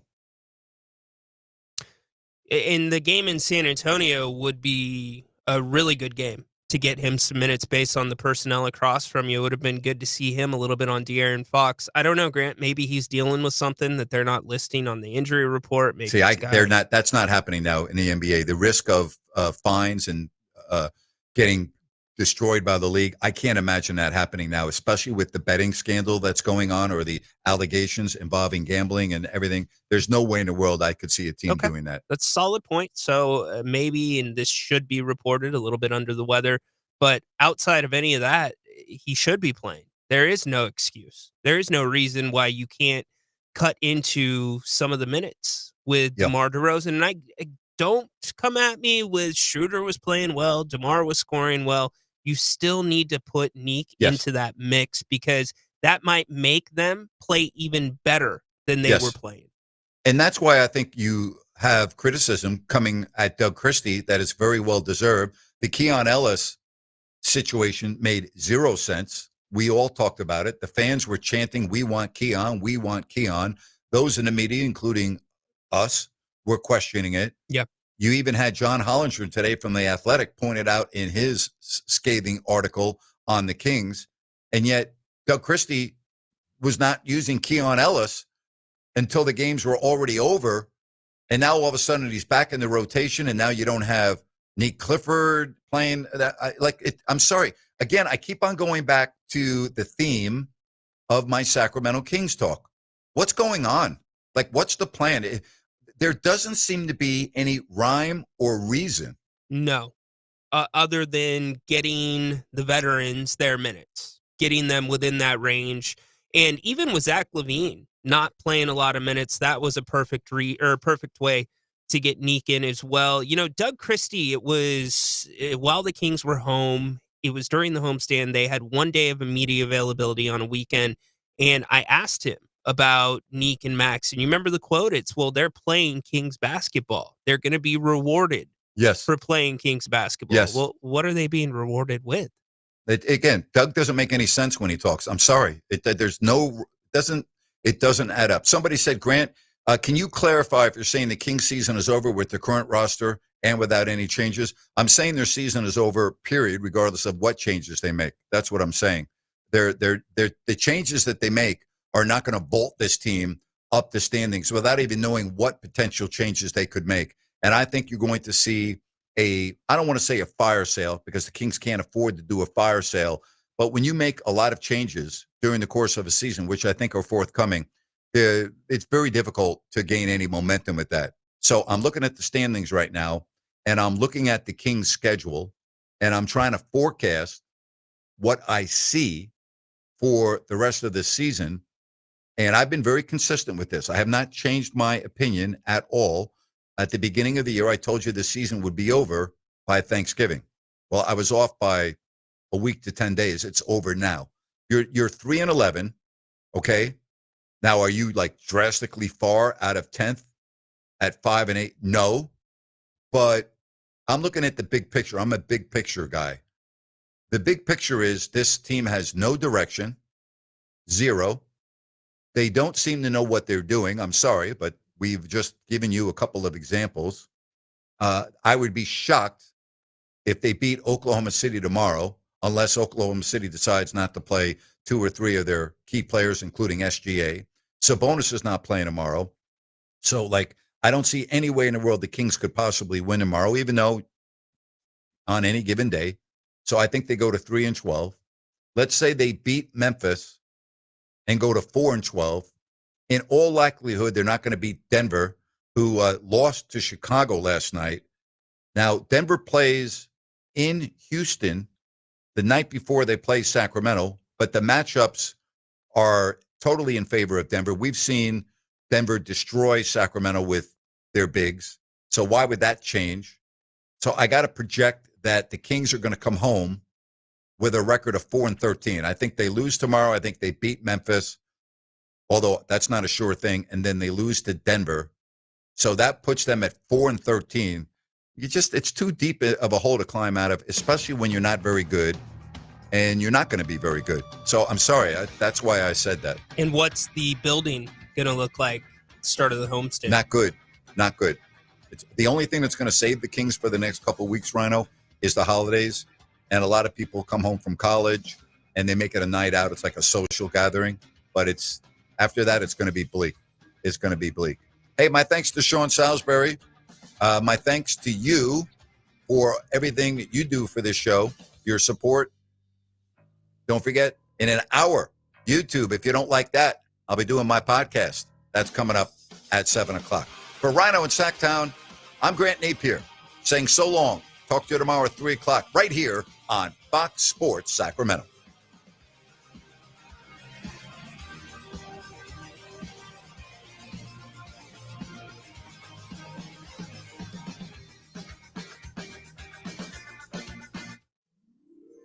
Hi, it's Margot from Bennett's Restaurants. The holidays may feel far away, but the best dates are filling fast. At Bennett's, we make every celebration effortless. Host your holiday parties in our elegant private dining rooms, or let us bring the chef-crafted catering right into your home or office. From family dinners to company parties, our team delivers the flavors, service, and holiday magic your guests will remember.